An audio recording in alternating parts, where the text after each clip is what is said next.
नमस्कार दोस्तों, मैं हूँ कैलाश चौधरी और आज हम पढ़ेंगे राजस्थान अध्ययन का टॉपिक 5वां, राजस्थान में लोक प्रशासन। दोस्तों, राजस्थान में लोक प्रशासन के अंतर्गत राजस्थान का पुनर्गठन कौन कौन से चरणों में हुआ और राजस्थान के मुख्यमंत्री, राज्यपाल, राजस्थान की विधायिका, कार्यपालिका, न्यायपालिका इत्यादि के बारे में पढ़ेंगे। यानी राजस्थान का प्रशासन जितना भी है, चाहे वो नगरीय प्रशासन हो, चाहे वो ग्रामीण प्रशासन हो, सभी के बारे में अध्ययन किया जाएगा। आओ शुरू करते हैं। राजस्थान भारतीय गणराज्य का एक राज्य है जहां अन्य भारतीय राज्यों की तरह संसदीय शासन प्रणाली की व्यवस्था है। संपूर्ण राज व्यवस्था संवैधानिक व्यवस्था के अंतर्गत व्यवस्थापिका, कार्यपालिका, न्यायपालिका द्वारा संचालित की जाती है। दोस्तों, जो हमारी संवैधानिक व्यवस्था होती है उसके अंतर्गत 3 अंग होते हैं। एक व्यवस्थापिका होती है, दूसरी कार्यपालिका और फिर न्यायपालिका। व्यवस्थापिका के अंदर हम विधायक चुनते हैं या जो सांसद होते हैं वो आते हैं। कार्यपालिका के अंदर जो मंत्री होते हैं, मंत्रीगण, वो आते हैं और न्यायपालिका के अंदर जजेज आते हैं। राज्य की प्रशासनिक व्यवस्था अथवा लोक प्रशासन का उद्देश्य राज्य के बहुमुखी विकास के साथ साथ जनता के हितों की रक्षा करना तथा शांति और व्यवस्था हेतु कानून का शासन करना है। राजस्थान के लोक प्रशासन के अध्ययन से पूर्व राजस्थान के एकीकरण की प्रक्रिया को समझना जरूरी है। तो हम एकीकरण की प्रक्रिया समझेंगे। राजस्थान का एकीकरण स्वतंत्रता से पूर्व राजस्थान विभिन्न छोटी छोटी रियासतों में बंटा हुआ था तथा इस राज्य का कोई संगठित स्वरूप नहीं था। यानी राजस्थान जो वर्तमान स्वरूप में आया था उससे पहले रियासतों में बंटा था। यह 19 देशी रियासतों और 2 चीफशिप और एक ब्रिटिश शासित प्रदेश में विभक्त था। दोस्तों, 19 तो देशी रियासतें थी और 2 चीफशिप में एक तो नीमराणा था अलवर के अंदर और एक लावा था। ये 2 क्षेत्र थे। एक ब्रिटिश शासित प्रदेश जो अजमेर मेरवाड़ा वाला क्षेत्र है, इसमें सबसे बड़ी रियासत जोधपुर थी तथा सबसे छोटी लावा चीफशिप थी। प्रत्येक रियासत एक राज प्रमुख अर्थात राजा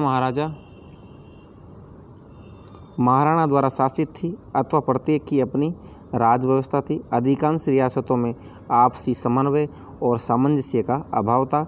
स्वतंत्रता के पश्चात यह आवश्यक था कि समस्त देशी रियासतों का एकीकरण किया जाए।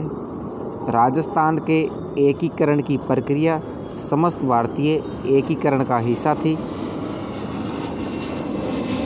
इस कार्य को संपन्न करने में सरदार वल्लभ भाई पटेल ने अहम योगदान दिया। दोस्तों, रियासतों का एकीकरण करने में राजस्थान ही नहीं, संपूर्ण भारत की रियासतों को एकीकृत करने में सरदार वल्लभ भाई पटेल की बहुत महत्वपूर्ण भूमिका रही है। राजस्थान का एकीकरण एक चरणबद्ध रूप से किया गया। राजस्थान के एकीकरण की प्रक्रिया 17 मार्च 1948 ईस्वी को प्रारंभ हुई।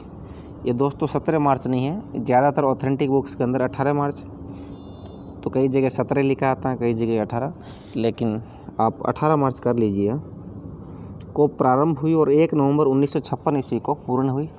एकीकरण की संपूर्ण प्रक्रिया 7 चरणों में संपूर्ण हुई। दोस्तों, राजस्थान का एकीकरण 7 चरणों में हुआ, जिसका संक्षिप्त विवरण इस प्रकार है। हम विवरण पढ़ेंगे किस प्रकार एकीकृत हुआ था। जो पहला चरण है दोस्तों, पहले चरण में मत्स्य संघ का निर्माण हुआ। ये 18 मार्च है। 18 मार्च 1948 ईस्वी को 4 रियासतों अर्थात अलवर, भरतपुर, धौलपुर और करौली, ये चारों रियासतों के नाम याद रखने मित्रों, मत्स्य संघ का निर्माण हुआ था। जो मत्स्य जनपद पहले अलवर में था, ये आसपास वाले क्षेत्र हैं, भरतपुर, धौलपुर, करौली, इनको मिलाकर एक संघ का निर्माण किया गया जिसका नाम मत्स्य संघ रखा गया। इस संघ का नामकरण के मुंशी के सुझाव पर रखा गया। ये दोस्तों सीधा सवाल पूछा जाता है कि मत्स्य संघ का नामकरण किसके सुझाव पर रखा गया, तो आपको याद रखना है के मुंशी। मत्स्य संघ का राज प्रमुख धौलपुर के महाराजा को बनाया गया। मित्रों, जो इसके राज प्रमुख थे धौलपुर के महाराजा श्री उदय सिंह जी थे। उदय भान सिंह जी थे। राज्य में एकीकरण की दिशा में ये पहला कदम था। जब दोस्तों पहले चरण में मत्स्य संघ का निर्माण हुआ तो मत्स्य संघ बन के तैयार हो गया मित्रों। ये राजस्थान में शामिल नहीं हुआ था, राजस्थान में ये बाद में शामिल होगा, 5वें चरण में शामिल होगा। द्वितीय चरण संयुक्त राजस्थान का गठन। दोस्तों दूसरे चरण में पूर्वी राजस्थान का गठन होता है। इस किताब में थोड़ी मिस्टेक है, प्रिंटिंग मिस्टेक, आपको इसको करेक्ट करना है। पूर्वी राजस्थान है तो संयुक्त राजस्थान है, तीसरे चरण में होगा। राज्य के एकीकरण के द्वितीय चरण में 25 मार्च 1948 ईस्वी को 9 रियासतें बांसवाड़ा, बूंदी, डूंगरपुर, झालावाड़, कोटा, किशनगढ़, प्रतापगढ़, शाहपुरा, टोंक को मिलाकर पूर्वी राजस्थान का निर्माण किया गया। इसकी राजधानी कोटा बनाई गई। ये दोस्तों कोटा बूंदी वाला क्षेत्र, हाड़ौती वाले 4 जिले, कोटा, बूंदी, कोटा हो गया, झालावाड़ हो गया, बूंदी हो गया, 12 तो रियासत थी नहीं। और बाकी ये जो साउथ वाला इलाका है, बांसवाड़ा हो गया, डूंगरपुर हो गया, और बीच के अंदर किशनगढ़, शाहपुरा, इनको मिलाकर ये दूसरे चरण का निर्माण होता है पूर्वी राजस्थान का। इसकी राजधानी कोटा थी। अब तीसरा चरण पढ़ेंगे। 18 अप्रैल 1948 ईस्वी को उदयपुर रियासत को पूर्वी राजस्थान में सम्मिलित किया गया। ये दोस्तों पूर्वी राजस्थान में उदयपुर रियासत भी सम्मिलित हो गई। तीसरे चरण में संयुक्त राजस्थान में इसे संयुक्त राजस्थान नाम दिया गया। और इस नए राज्य का नया विधान बनाया गया जिसमें उदयपुर को राजधानी और उदयपुर महाराजा को राज प्रमुख बनाया गया। तो आपको दोस्तों याद रखना है कि राज प्रमुख किससे बनाया गया, उदयपुर महाराजा को बनाया गया। संयुक्त राजस्थान की राजधानी उदयपुर थी। अब चतुर्थ चरण है जिसमें वृहद राजस्थान का निर्माण होता है। राज्य एकीकरण के चतुर्थ चरण में 30 मार्च 1949 ईस्वी को, ये दोस्तों 30 मार्च को राजस्थान का स्थापना दिवस भी मनाया जाता है, क्योंकि जो चौथा चरण होता है इसमें राजस्थान की 4 बड़ी रियासत होती हैं, जयपुर, जोधपुर, बीकानेर और जैसलमेर मिल जाती हैं, इसलिए इसको राजस्थान का निर्माण दिवस मान लिया जाता है। राज्य की 4 बड़ी रियासत जयपुर, जोधपुर, बीकानेर और जैसलमेर का संयुक्त राजस्थान में विलय के पश्चात वृहद राजस्थान का गठन किया गया। इस वृहद राजस्थान का व्यापक चर्चा के पश्चात एक विधान बनाया गया तथा इसकी राजधानी जयपुर बनाई गई। दोस्तों जयपुर को राजधानी बनाया जाता है वृहद राजस्थान की। और राज्य के एकीकरण में यह महत्वपूर्ण कदम था और इसी कारण बाद में 30 मार्च को प्रतिवर्ष राजस्थान दिवस के रूप में स्वीकार किया गया। तो आपको ये याद रखना फैक्ट। संयुक्त राजस्थान में राज प्रमुख, महाराज प्रमुख,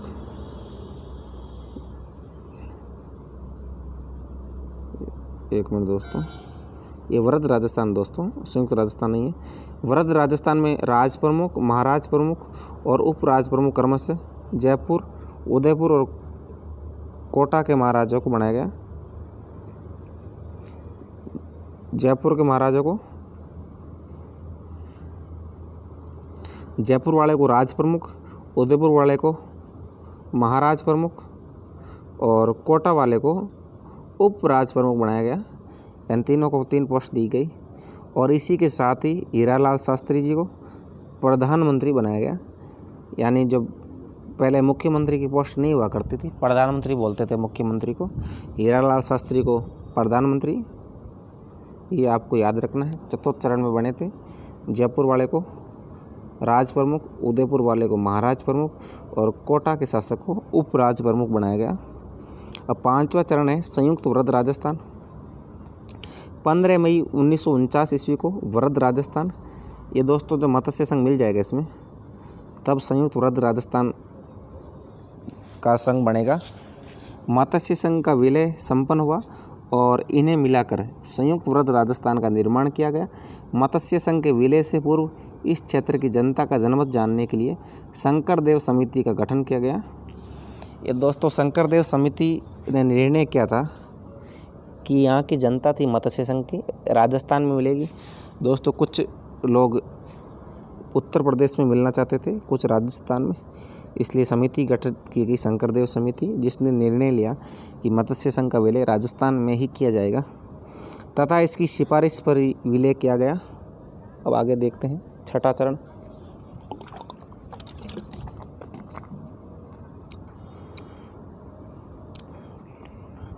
राजस्थान का निर्माण 26 जनवरी 1950 ईस्वी को यहाँ की अकेली बची हुई सिरोही रियासत को संयुक्त व्रत राजस्थान में सम्मिलित किया गया। अंतिम रियासत सिरोही बची थी, इसको भी शामिल किया गया 26 जनवरी 1950 को, जो राजस्थान का निर्माण होता है। और इसी समय भारत एक प्रभुत्व संपन्न लोकतांत्रिक गणराज्य घोषित किया गया। ये दोस्तों 26 जनवरी 1950 ईस्वी को जो हमारा संविधान लागू हुआ था, और इसी दिन भारत को संपूर्ण प्रभुत्व संपन्न लोकतांत्रिक गणराज्य घोषित किया गया। यानी जिस दिन संविधान लागू हुआ था उसी दिन छठा चरण का निर्माण हुआ था मित्रों, आपको ये याद रखना है। और राज्य को राजस्थान के नाम से उल्लेखित किया गया। यानी जो राजस्थान नाम पड़ा था छठे चरण में पड़ा था। वैसे राजस्थान दिवस चौथे चरण के नाम से मनाया जाता है। सातवां चरण है वर्तमान राजस्थान का निर्माण। राज्य एकीकरण के अंतिम चरण में 1 नवंबर 1956 को राज्य पुनर्गठन अधिनियम 1956 लागू किया गया। आपको इस अधिनियम की तारीख याद रखनी है, 1 नवंबर 1956 ईस्वी को राज्य पुनर्गठन अधिनियम 1956। इसके अंतर्गत कोटा जिले में सिरोंज मित्रों मध्य प्रदेश में था, इसको दिया गया सिरोंज दिया गया।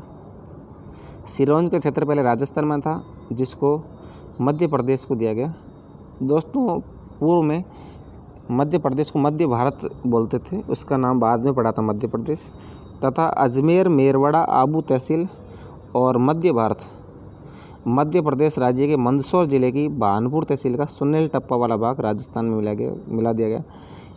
दोस्तों जो सुनील टप्पा वाला क्षेत्र है इसको राजस्थान को मिल गया, और सिरोंज मध्य प्रदेश को। यानी ये क्षेत्र, इन क्षेत्रों की अदला बदली हो गई। और इसके अलावा अजमेर, मेरवाड़ा था, ये भी शामिल हो गया था। आबू तहसील, आबू पहले बम्बई प्रांत में था मित्रों, यानी वर्तमान गुजरात वाला क्षेत्र, यह भी राजस्थान को मिला है। इस प्रकार वर्तमान राजस्थान अस्तित्व में आया। जयपुर को राजस्थान की राजधानी बनाया गया, और इसी के साथ मित्रों जयपुर राजधानी बन गई। हालांकि राजधानी पहले ही थी, लेकिन जो वर्तमान स्वरूप है इसमें राजधानी जयपुर बन गई थी। इसके बाद देखते हैं राजस्थान निर्माण की संपूर्ण प्रक्रिया निम्न तालिका से स्पष्ट हो जाती है। अब तालिका देखते हैं दोस्तों, इस तालिका में क्या है। राजस्थान राज्य का निर्माण क्रम।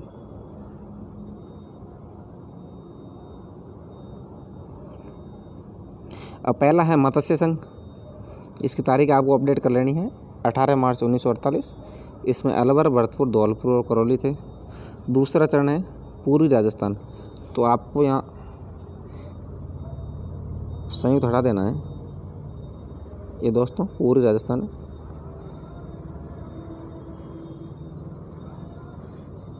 पूर्वी राजस्थान है। ये 25 मार्च 1948 ईस्वी का इस चरण का निर्माण होता है। इसमें बांसवाड़ा, बूंदी, डूंगरपुर, झालावाड़, किशनगढ़, कोटा, प्रतापगढ़, शाहपुरा और टोंक, ये 9 रियासतें थी मित्रों। फिर उसके बाद होता है संयुक्त राजस्थान का निर्माण 18 अप्रैल 1948 ईस्वी को। जो ऊपर वाले ये क्षेत्र हैं इसमें उदयपुर को मिलाया जाता है, तो संयुक्त राजस्थान बनेगा। और चौथे चरण में वृद्ध राजस्थान बनेगा ये मित्रों। इसमें भी आपको करेक्शन करना है, ऊपर से ही लिखा था लेकिन यहाँ प्रिंट मिस्टेक हो गई। वृद्ध राजस्थान, और वृद्ध राजस्थान का निर्माण 30 मार्च 1949 ईस्वी को हुआ। इसमें जो ऊपर वाले क्षेत्र हैं उसमें 4 बड़ी रियासत बीकानेर, जयपुर, जैसलमेर और जोधपुर मिलाई गई। फिर 5वां चरण है मित्रों संयुक्त वृद्ध राजस्थान, जिसमें 15 मई 1949 ईस्वी को इसमें मत्स्य संघ मिलाया गया। पूरे भाग के अंदर मत्स्य संघ का विलय किया गया। और उसके बाद आता है वृद्ध संयुक्त राजस्थान। ये मित्रों जो छठा है इसे राजस्थान संघ बोलते हैं। राजस्थान संघ का निर्माण छठे चरण में हुआ 26 जनवरी 1950 ईस्वी को। उपयुक्त सभी के अंदर सिरोही को मिलाया गया। छठे चरण में सिरोही को मिलाया जाता है आबू रोड को छोड़ के।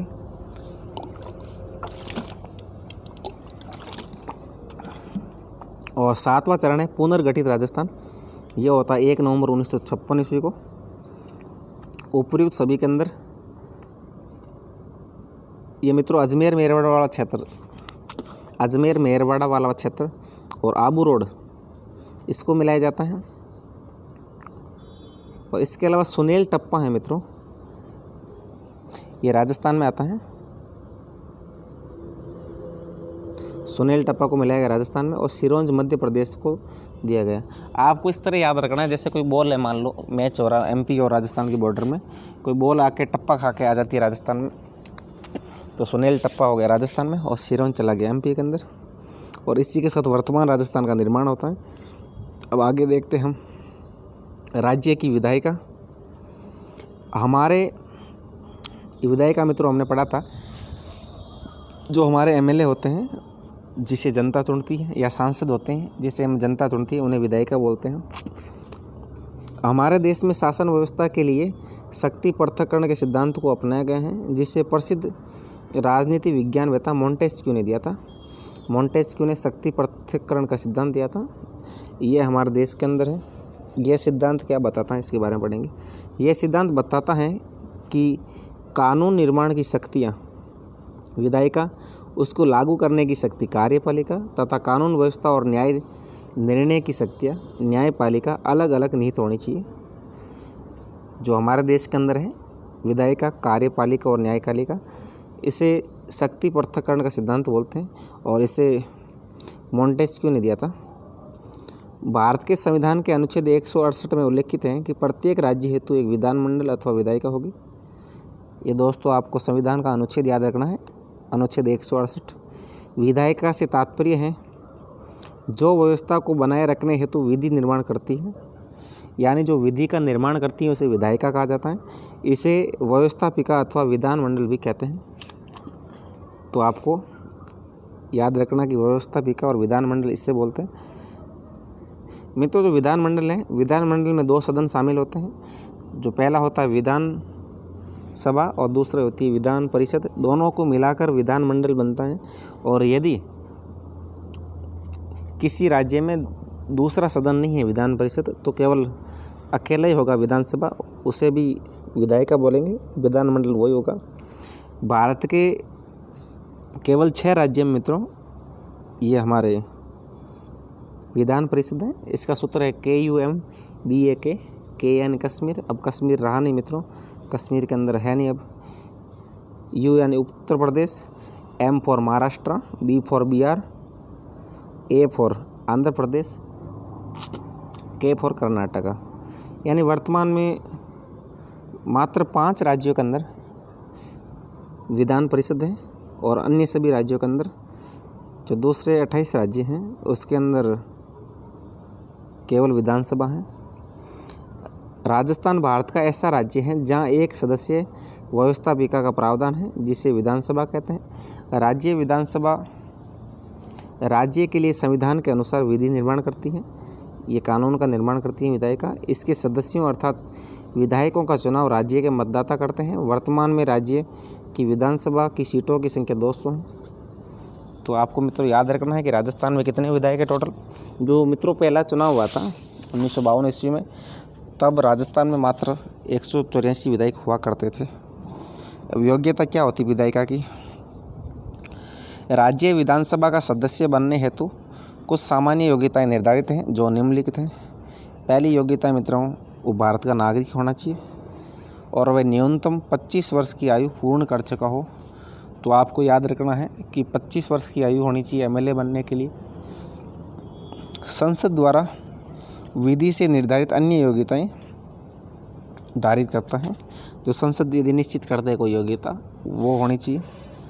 वह राज्य अथवा भारत सरकार के अधीन किसी लाभकारी पद को धारित नहीं करता हो, कोई लाभ के पद पर आसीन नहीं हो। वह सक्षम न्यायालय के द्वारा विकृत मानसिकता का तथा दिवालिया घोषित नहीं हो। यानी कि कोई भी सक्षम न्यायालय है, उसने उस व्यक्ति को विकृत मानसिकता या दिवालिया घोषित नहीं किया हुआ हो फिर इनका कार्यकाल देखते हैं, कार्यकाल कितना होता है विधायिका तथा इसके सदस्यों का कार्यकाल साधारणतया 5 वर्ष होता है, जो शपथ ग्रहण से माना जाता है। राज्य में संविधान के अनुसार अनुच्छेद 352 के तहत आपातकाल लगा होने पर, यह अनुच्छेद 352 है मित्रों, इसमें आपातकाल लगा होने पर संसद द्वारा विधि पूर्वक विधानसभा का एक बार में 1 वर्ष का कार्यकाल बढ़ाया भी जा सकता है। जब अनुच्छेद 352 के अनुसार आपातकाल लगा हो तब 1 साल के लिए कार्यकाल बढ़ाया जा सकता है एक बार में। तो मित्रों 3 तरह के आपातकाल होते हैं अनुच्छेद 352 में और एक अनुच्छेद 356 में। अनुच्छेद 352 के आपातकाल को राष्ट्रीय आपातकाल बोलते हैं, अनुच्छेद 356 वाले आपातकाल को राज्य आपातकाल और 360 वाले को वित्तीय आपातकाल बोलते हैं। और राजस्थान ही नहीं, संपूर्ण भारत में एक बार भी वित्तीय आपातकाल नहीं लगाया गया है। साथ ही में राजस्थान राज्यपाल के प्रतिवेदन पर राष्ट्रपति संवैधानिक तंत्र विफल होने पर समय से पूर्व भी विधानसभा भंग कर सकता है तथा इसके साथ ही राष्ट्रपति शासन प्रभावी हो जाता है।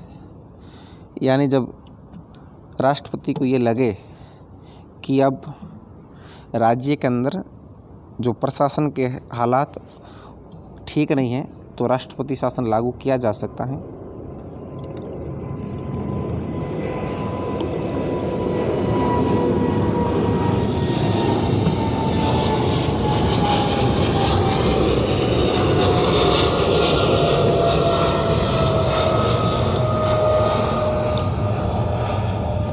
आगे देखते हैं मित्रों, गणपूर्ति व सत्र।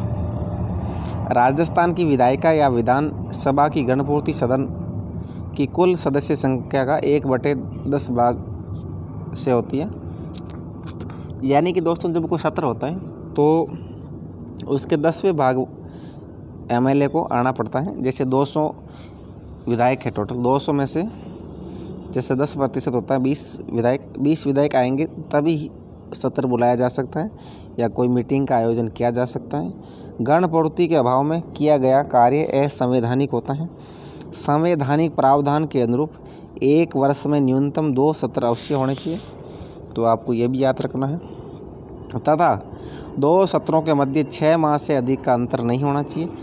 राज्य सरकार वर्तमान में बजट सत्र, शीतकालीन सत्र, मानसून सत्र आदि प्रत्येक वर्ष में आहूत करती है।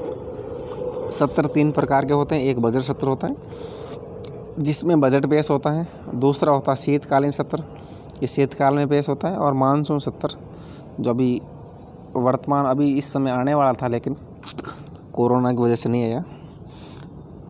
अब देखते हैं विधानसभा के अध्यक्ष और उपाध्यक्ष, इनकी क्या शक्तियाँ होती है, क्या कार्य होते हैं। राज्य व्यवस्थापिका या विधानसभा अपना एक अध्यक्ष और एक उपाध्यक्ष का निर्वाचन करती है। विधानसभा अध्यक्ष और उपाध्यक्ष के कार्य लोकसभा के अध्यक्ष और उपाध्यक्ष की भांति सदन का नियम पूर्वक संचालन करना, सदस्यों के विशेष अधिकारों की सुरक्षा करना, अनुशासन और शांति रखना, सदस्यों को प्रश्न पूछने, प्रस्ताव तथा विधेयक प्रस्तुति की अनुमति देना, मतदान कराने पर परिणाम की घोषणा आदि कार्य करते हैं। अध्यक्ष को सदस्यों द्वारा 14 दिन पूर्व सूचना देकर विशिष्ट बहुमत से हटाया भी जा सकता है। जब दोस्तों सभी विधायकों को लगे कि ये अध्यक्ष इसको हटाया जाना चाहिए, तो हटाने का नियम ये है कि 14 दिन पहले उन्हें एक लेटर देना पड़ेगा जिसमें सारे लोगों के साइन होंगे। यानी 14 दिन पहले सूचित करना होगा अध्यक्ष को, उसके बाद वोटिंग होगी, 14 दिन बाद फिर हटाया जा सकता है। अध्यक्ष अपना त्यागपत्र उपाध्यक्ष को दे सकता है और अध्यक्ष की अनुपस्थिति में उपाध्यक्ष कार्य देखता है। मित्रों अध्यक्ष अपना त्यागपत्र उपाध्यक्ष को देता है और उपाध्यक्ष देता है अध्यक्ष को, ये उल्टा सिस्टम होता है इनका। और अध्यक्ष की अनुपस्थिति में उपाध्यक्ष कार्य देखता है। विधानसभा की प्रमुख शक्तियाँ और कार्य। राज्य की विधानसभा की शक्तियाँ और कार्य भी लोकसभा की तरह हैं। वह संविधान की राज्य सूची व समवर्ती सूची में निर्धारित विषयों पर विधि निर्माण करती है। राज्य सूची में 66 तथा समवर्ती सूची में 47 विषय हैं। तो आपको याद रखने हैं कितने विषय हैं। राज्य सूची में 66 विषय हैं जिस पे केवल राज्य सरकार कानून बनाएगी, और 47 विषय हैं जिस पर राज्य या केंद्र दोनों कानून बनाए सकती है। लेकिन जब टकराव की स्थिति होगी तो केंद्र के द्वारा निर्मित कानून माना जाएगा। राज्य के लिए वित्तीय स्वीकृति का कार्य करती है, अर्थात विधानसभा बजट पारित करती है, कार्यपालिका पर नियंत्रण रखती है और आवश्यकता पड़ने पर संविधान संशोधन की स्वीकृति दे सकती है। संविधान संशोधन भी जो हमारी संसद होती है वो करती है। विधानसभा सदस्य राष्ट्रपति के निर्वाचन में भाग लेते हैं। मित्रों, जो राष्ट्रपति का निर्वाचन होता है तो सभी विधायकगण भाग लेते हैं, सांसद भी भाग लेते हैं।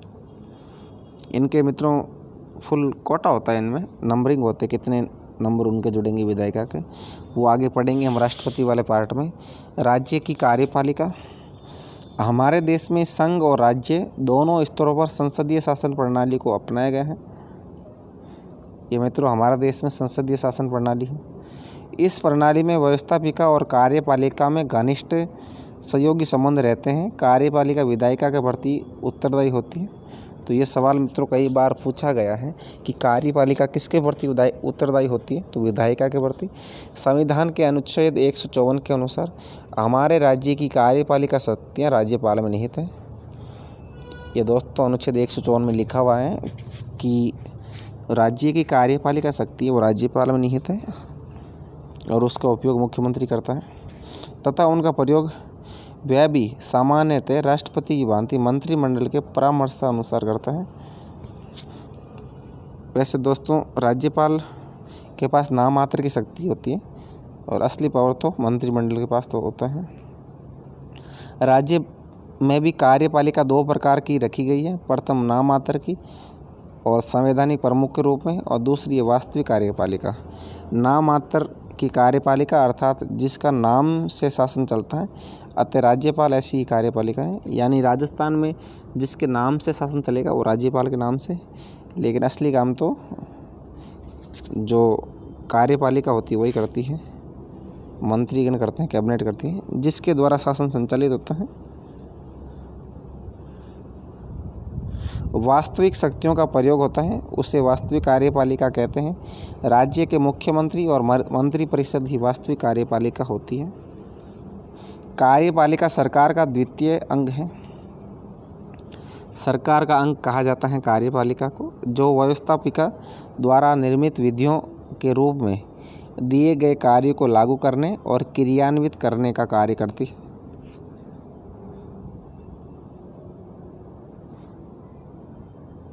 जो कार्यपालिका होती है मित्रों, जो विधायिका जो कानून बनाएगी उनको लागू करवाने का काम कार्यपालिका करती है। हमारे राज्य में भी संविधान के अनुच्छेद 155 के अनुसार राष्ट्रपति द्वारा राज्यपाल पद पर नियुक्ति की जाती है। तो आपको याद रखना है, अनुच्छेद 155 में राष्ट्रपति राज्यपाल की नियुक्ति करेगा। यद्यपि नियुक्ति सामान्यतः 5 वर्ष हेतु की जाती है। वैसे मित्रों 5 वर्ष के लिए नियुक्ति की जाती है, लेकिन राज्यपाल होता है राष्ट्रपति के प्रसाद पर्यंत कार्य करता है। प्रसाद पर्यंत से मतलब ये होता है कि जब तक राष्ट्रपति चाहेगा तब तक वो राज्यपाल बना रहेगा, उससे पहले भी उससे हटाया जा सकता है, किंतु और चाहे तो आगे भी उसका कार्यकाल बढ़ाया जा सकता है, किंतु राष्ट्रपति उससे पूर्व भी राज्यपाल को हटा सकता है। राज्यपाल के पद हेतु कुछ योग्यताएं वांछनीय हैं, जैसे वे भारत का नागरिक हो और 35 वर्ष की आयु पूर्ण कर चुका हो। सामान्यतः यह ध्यान रखा जाता है कि वह संबंधित राज्य का नागरिक न हो। ये मित्र नैतिकता के नाते ऐसा ध्यान रखा जाता है कि जिस राज्य का राज्यपाल हो वह उस राज्य का नागरिक नहीं होना चाहिए, क्योंकि यदि वो उस राज्य का नागरिक होगा तो वो स्वतंत्र रूप से कार्य नहीं कर पाएगा। राज्यपाल द्वारा संविधान प्रदत्त कई शक्तियों को प्रयोग में लाया जाता है, जो निम्न है। ये राज्यपाल की शक्तियाँ होती हैं दोस्तों।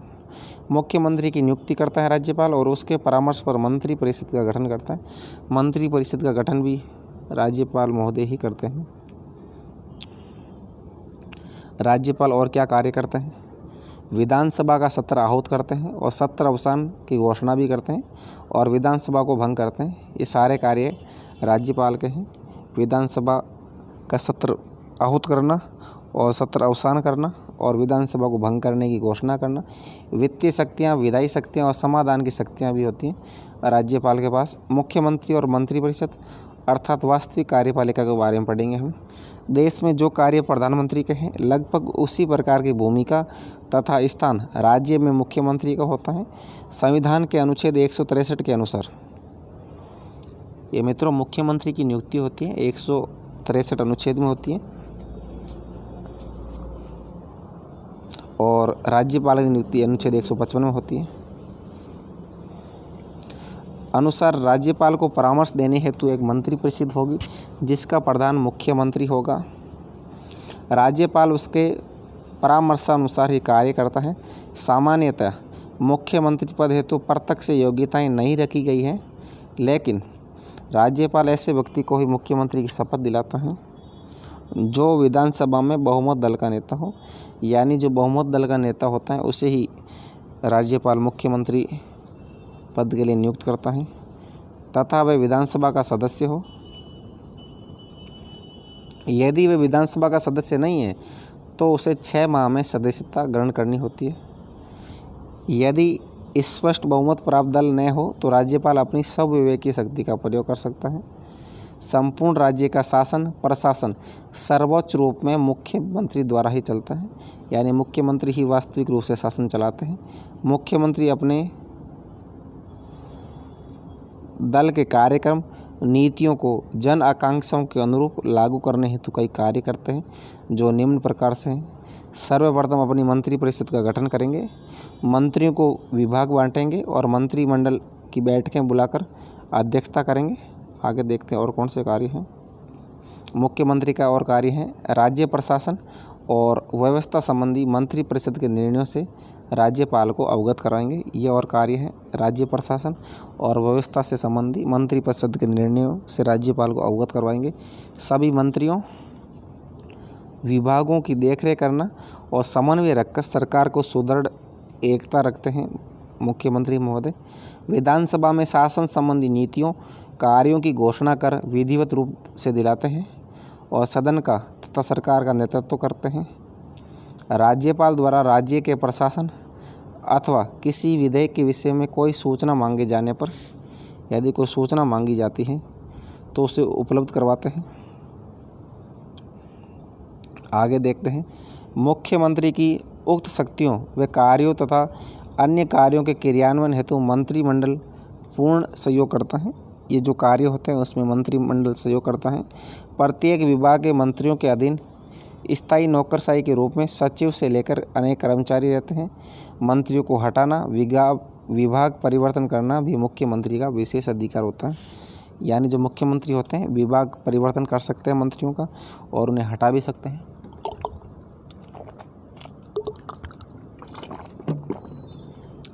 आगे देखते हैं वास्तविक कार्यपालिका होने से मुख्यमंत्री विधानसभा को राज्यपाल को परामर्श देकर समय पूर्व भंग करा सकता है। यानी जब मुख्यमंत्री है विधानसभा को राज्यपाल को परामर्श देकर समय से पहले भी भंग करवा सकता है। दूसरी ओर अविश्वास प्रस्ताव स्वीकार कर विधानसभा मुख्यमंत्री को पद से समय से पूर्व अर्थात 5 वर्ष के कार्यकाल से पूर्व भी अपदस्थ कर सकती है। यदि बहुमत नहीं रहेगा तो उससे पहले भी हटाया जा सकता है सीएम को। मुख्यमंत्री राज्यपाल अथवा मंत्री परिषद के मध्य कड़ी का कार्य करता है। समय समय पर राज्यपाल को शासन संबंधी निर्णयों से अवगत भी कराता है।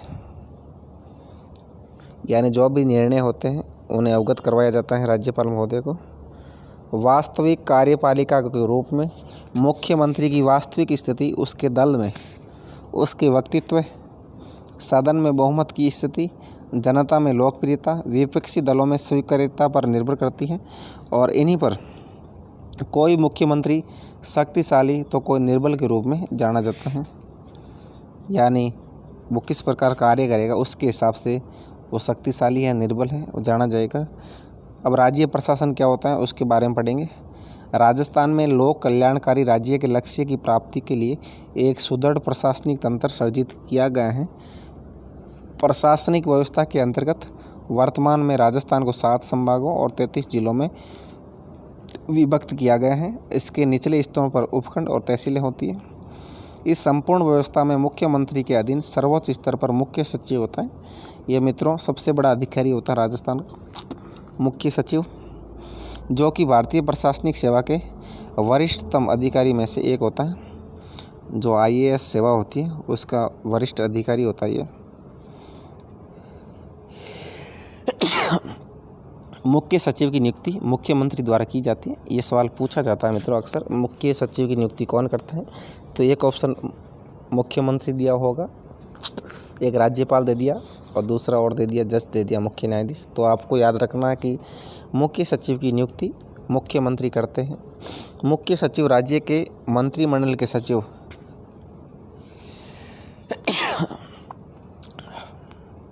मंत्रिमंडल के सचिव कैबिनेट सचिव के रूप में भी कार्य करता है। यानी मुख्य सचिव होता है जो कैबिनेट सचिव के रूप में भी कार्य करता है। इसका मुख्य कार्य मुख्यमंत्री अथवा मंत्रिमंडल को प्रशासनिक विषयों पर उचित परामर्श देना है। आगे देखते हैं। राजस्थान में राज्य प्रशासन के कार्य संचालित करने हेतु विविध विभाग गठित हैं। कई विभाग है मित्रों राजस्थान में राज्य प्रशासन के कार्य संचालित हेतु, तथा प्रत्येक विभाग का प्रभारी मंत्री होता है और प्रत्येक विभाग का अलग अलग मंत्री होता है। और मंत्री की सहायतार्थ शासन सचिव रहता है। मंत्री की सहायता करने के लिए शासन सचिव होता है और शासन सचिव मंत्रियों की नीति निर्माण में आवश्यक सहायता और सलाह उपलब्ध करवाते हैं। शासन सचिव मंत्रियों को सहायता प्रदान करते हैं। इस प्रकार सचिवों की सहायता से निर्धारित नीति को विभिन्न विभाग अपने निदेशालय द्वारा लागू करवाते हैं, जिसका प्रमुख अधिकारी महानिदेशक अथवा निदेशक होता है। इस जो मंत्रालय का प्रमुख अधिकारी होता है निदेशालय का, वो महानिदेशक होगा या निदेशक होगा। अब आगे देखते हैं मित्रों। राजस्व और कानून व्यवस्था प्रशासन तंत्र। राज्य में राजस्व और कानून व्यवस्था के लिए एक ही प्रशासनिक तंत्र गठित किया गया है। एक प्रशासनिक तंत्र होता है मित्रों। राजस्व और कानून व्यवस्था की दृष्टि से राज्य 7 संभागों, दोस्तों राजस्थान में कुल 7 संभाग हैं, जिनमें जयपुर, जोधपुर, अजमेर, उदयपुर, कोटा, बीकानेर और भरतपुर, ये दोस्तों 7 संभाग हैं। राजस्थान में वर्तमान में कुल 7 संभाग हैं। अभी दोस्तों नए संभाग प्रोसेसिंग में जयपुर को ये सॉरी दोस्तों ये नगर निगम आएंगे, आगे पढ़ेंगे। नगर निगम में है वो जो नगर निगम मित्रों, नगर निगम जोधपुर नगर निगम, उसको 2 भागों में डिवाइड करने की प्रोसेस चल रही है। अभी कोर्ट के अंदर वो केस चल रहा है। और जो जयपुर नगर निगम है उसे भी 2 भागों में विभक्त करना चाहती है सरकार। संभाग 7 ही है दोस्तों, आपको कंफ्यूज नहीं होना है। राजस्व संबंधी मामलों में राज्य में सर्वोच्च निकाय राजस्व मंडल है। ये दोस्तों रेवेन्यू बोर्ड होता है जिसे राजस्व मंडल बोलते हैं, जो राजस्व संबंधी मामलों में सर्वोच्च निकाय होता है, जिसका मुख्यालय अजमेर में स्थित है। प्रत्येक संभाग पर एक भारतीय प्रशासनिक सेवा का अधिकारी संभागीय आयुक्त बैठता है और प्रत्येक संभाग पर एक संभागीय आयुक्त होगा जो IAS स्तर का अधिकारी होगा। इनके अधीन सभी जिलों के जिलाधीश और पुलिस अधीक्षक रहते हैं। इनको पुलिस और सामान्य विभागों में समन्वय रखते हुए संपूर्ण संभाग में विकास और शांति व्यवस्था बनाए रखने के साथ संभाग स्तर पर राजस्व संबंधी मामलों का निस्तारण भी करना होता है। संभागीय आयुक्त को जिला स्तर पर कलेक्टर मजिस्ट्रेट का पद सर्जित है, जो भारतीय प्रशासनिक सेवा का अधिकारी होता है। जिला कलेक्टर यह भी IAS अधिकारी होता है। इसे पूरे ज़िले की प्रशासनिक व्यवस्था संचालित करनी होती है और इनके अधीन प्रत्येक उपखंड पर उपखंड अधिकारी नियुक्त किए जाते हैं। मित्रों जो कलेक्टर होते हैं उनके अंतर्गत प्रत्येक उपखंड पर उपखंड अधिकारी नियुक्त होंगे और प्रत्येक तहसील पर एक तहसीलदार होगा, जिसकी मदद करने के लिए नायब तहसीलदार। और कानून को ये मित्रों RI बोलते हैं, RI होता है कानून को, आदि होते हैं। और तहसील को पटवार सर्किल में विभक्त किया जाता है, जिसका प्रमुख पटवारी होता है। और एक पटवार सर्किल कई ग्रामों से मिलकर बनता है। ये पटवार सर्किल होता है दोस्तों, ये कई गाँवों से मिलकर बना होता है। और उस पटवार सर्किल का मुख्य होता है पटवारी।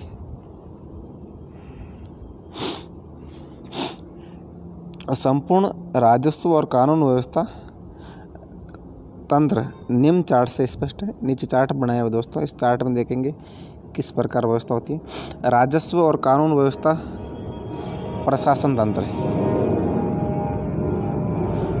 दोस्तों जहाँ से मैं ये वीडियो रिकॉर्ड कर रहा हूँ वहाँ नज़दीक इंदिरा गांधी अंतर्राष्ट्रीय हवाई अड्डा है, इसलिए दोस्तों प्लेन की आवाज़ आती रहती है, तो आप इससे डिस्टर्ब ना हो।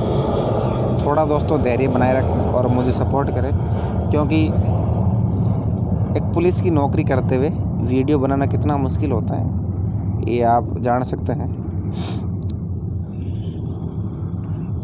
अब देखते हैं मित्रों कौन सा स्तर पर राजस्व मंडल होता है। राज्य स्तर पर, यानी एक राज्य में एक राजस्व मंडल होता है। संभागीय आयुक्त, ये संभाग स्तर पर होता है, प्रत्येक संभाग का एक संभागीय आयुक्त होगा। जिला कलेक्टर और मजिस्ट्रेट जिला स्तर पर होगा। उपखंड अधिकारी उपखंड स्तर पर होगा। तहसीलदार तहसील स्तर पर। नायब तहसीलदार ये भी तहसील स्तर पर होगा, यानी प्रत्येक तहसील का एक नायब तहसीलदार होगा, एक तहसीलदार होगा। और पटवारी, ये दोस्तों पटवारी सर्किल पर होता है, तो इस प्रकार इनकी नियुक्ति होती है। अब देखते हैं पुलिस प्रशासन। राज्य में कानून और शांति व्यवस्था बनाए रखने हेतु गृह विभाग का गठन किया गया है। जो राजस्थान में कानून व्यवस्था होती है वो गृह विभाग की देखरेख में होती है, और भारत में भी यही होता है। गृह विभाग की देखरेख में पुलिस प्रशासन आता है हमेशा। यह विभाग राज्य के गृह मंत्री के अधीन अथवा निर्देशन में कार्य करता है। और वर्तमान में राजस्थान के गृह मंत्री मित्रों कोई है नहीं, और इनका कार्यभार राजस्थान के मुख्यमंत्री श्री अशोक गहलोत के पास है। गृह मंत्री की सहायता हेतु उनके अधीन सचिवालय स्तर पर गृह सचिव होता है,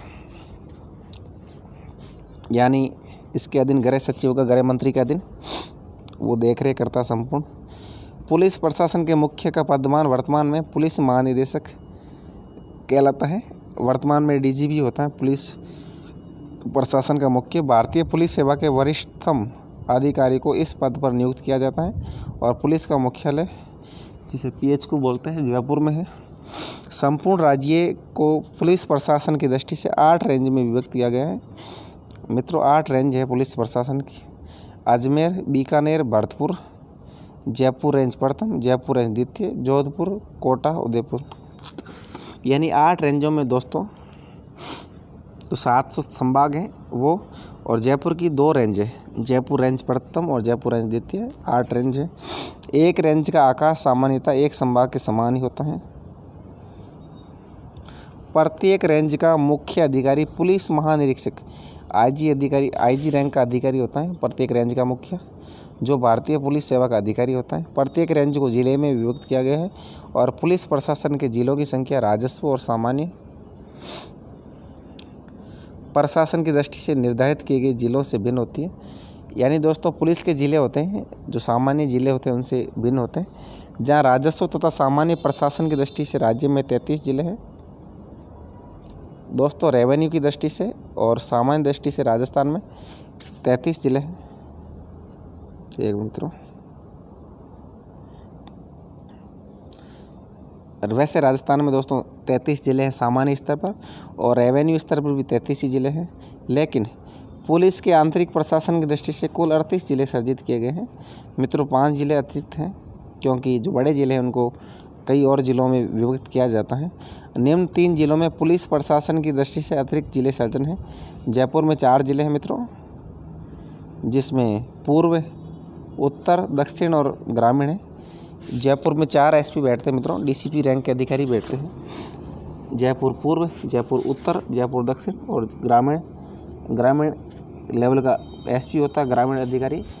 और जो शहर के हैं मित्रों पूर्व, उत्तर और दक्षिण, यहाँ डीसीपी रैंक का अधिकारी होता है एसपी।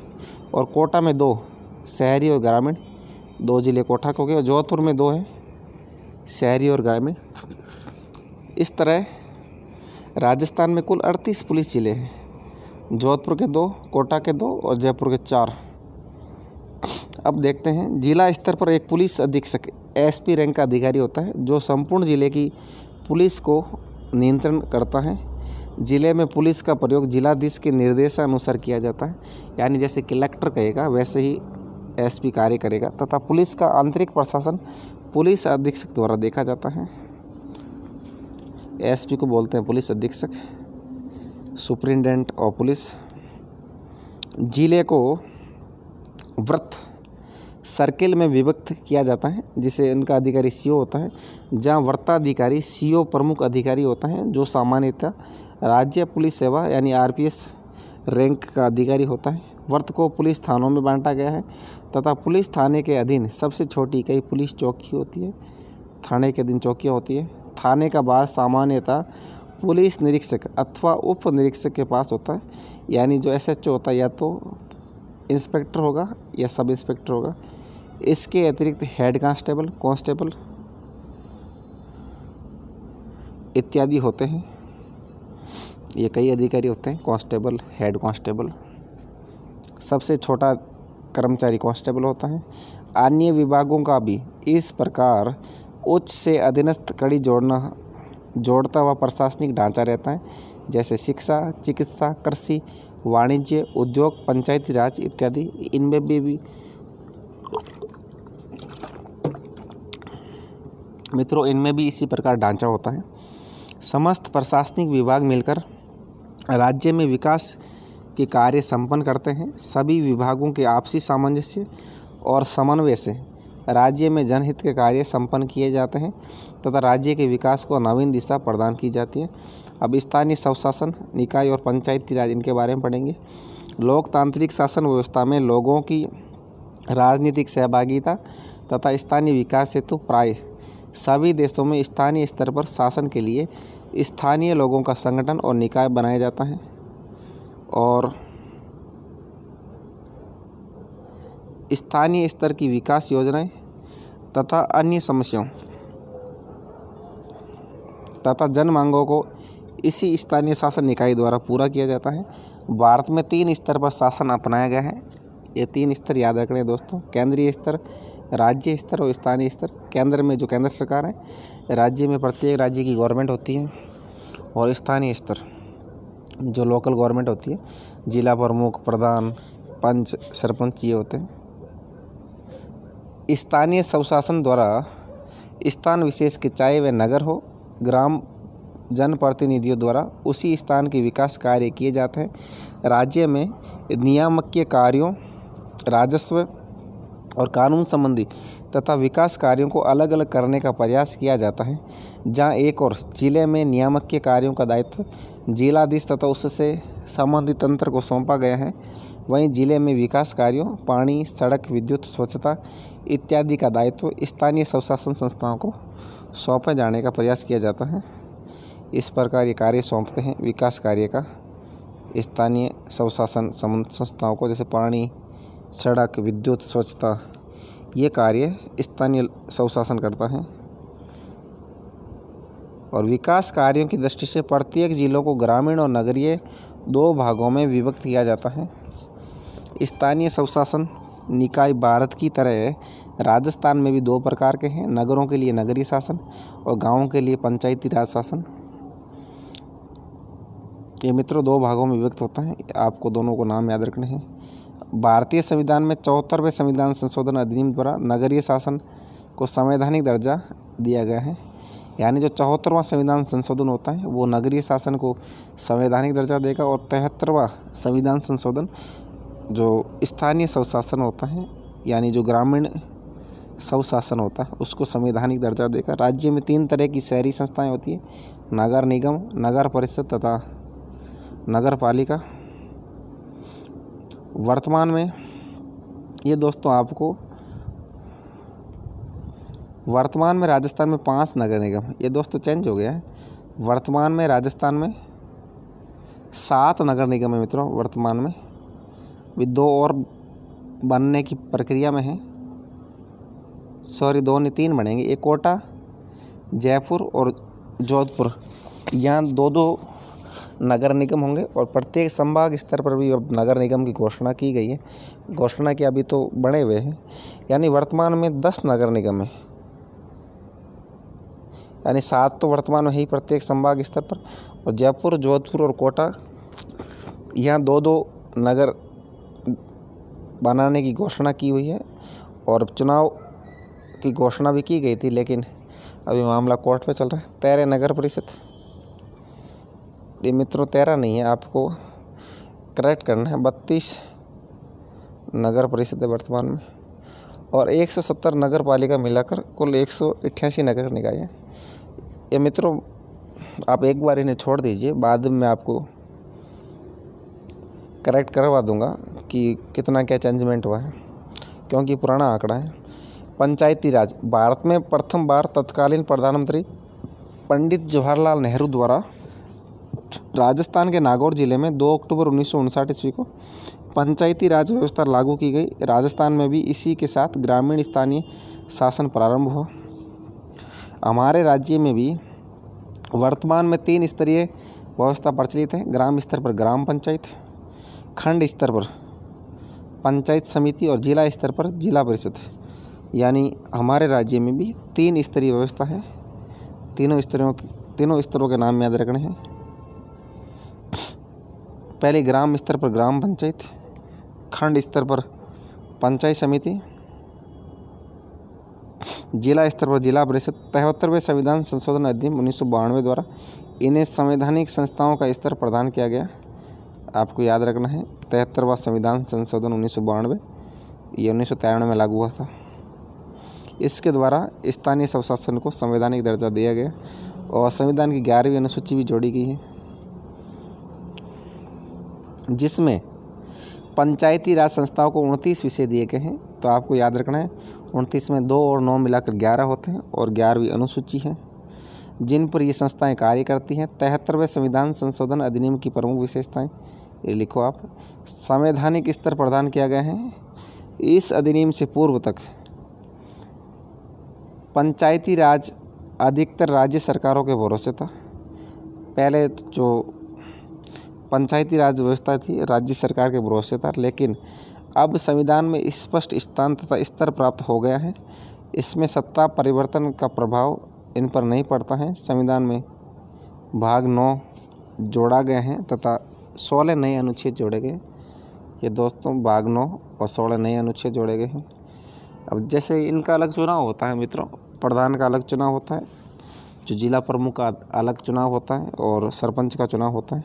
इसमें आरक्षण व्यवस्था होती है। वर्तमान में पंचायत राज की तीनों स्तर की संस्थाओं में आरक्षण व्यवस्था की गई है। अब आरक्षण किस प्रकार होता है इसके बारे में पढ़ते हैं। अनुसूचित जाति और अनुसूचित जनजाति के आरक्षण, इन दोनों वर्गों हेतु प्रत्येक स्तर पर जनसंख्या के अनुपात में राज्य सरकार ने आरक्षण दे रखा है।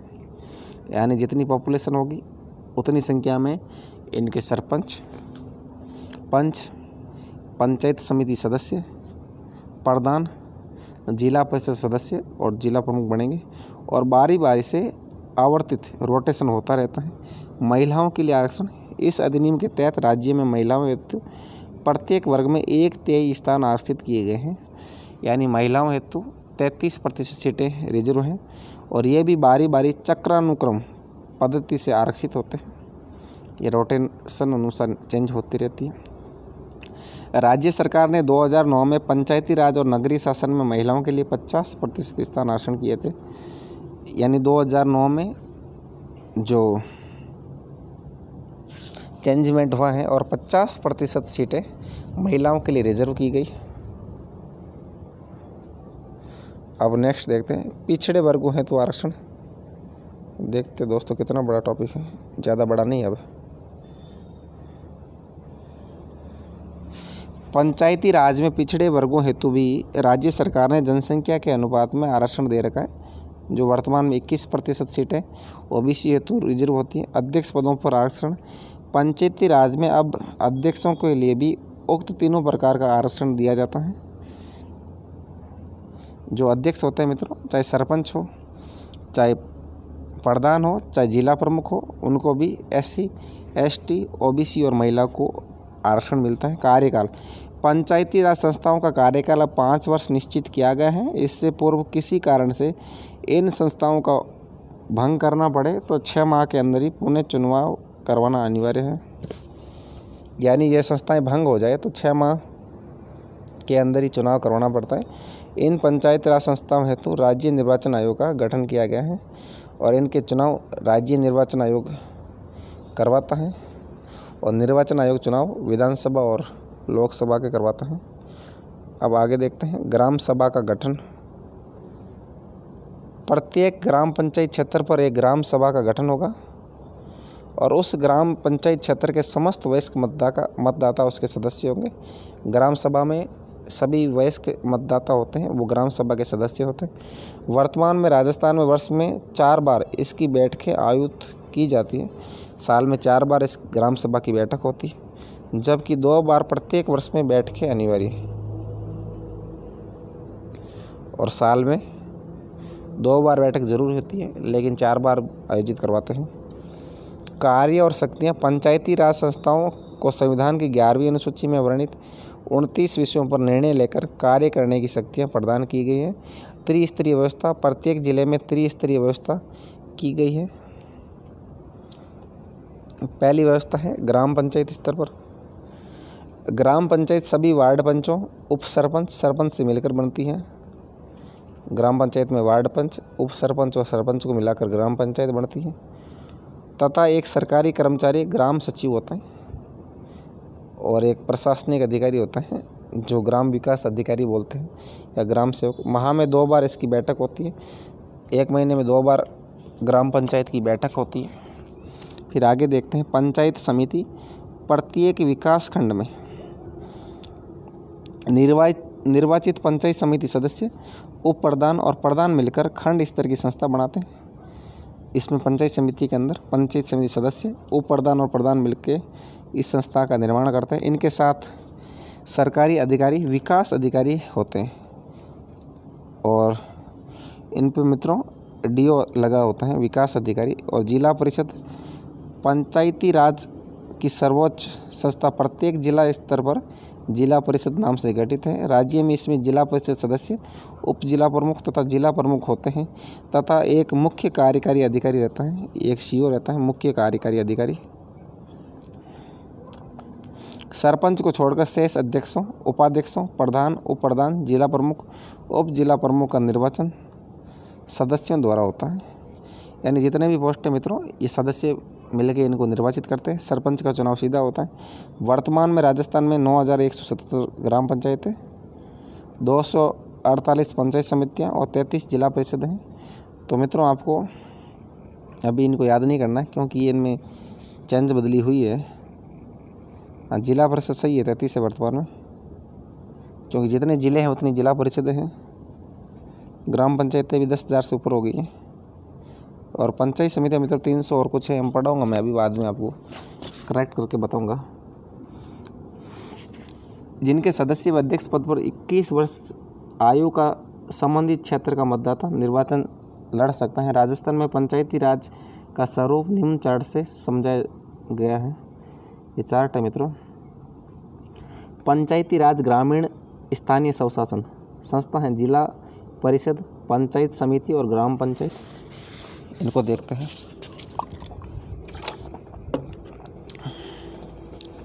राजनीतिक प्रतिनिधि। जिला परिषद में जिला प्रमुख होता है, उप जिला प्रमुख होता है और जिला परिषद सदस्य होते हैं और इनका प्रशासनिक अधिकारी मुख्य कार्यकारी अधिकारी होता है।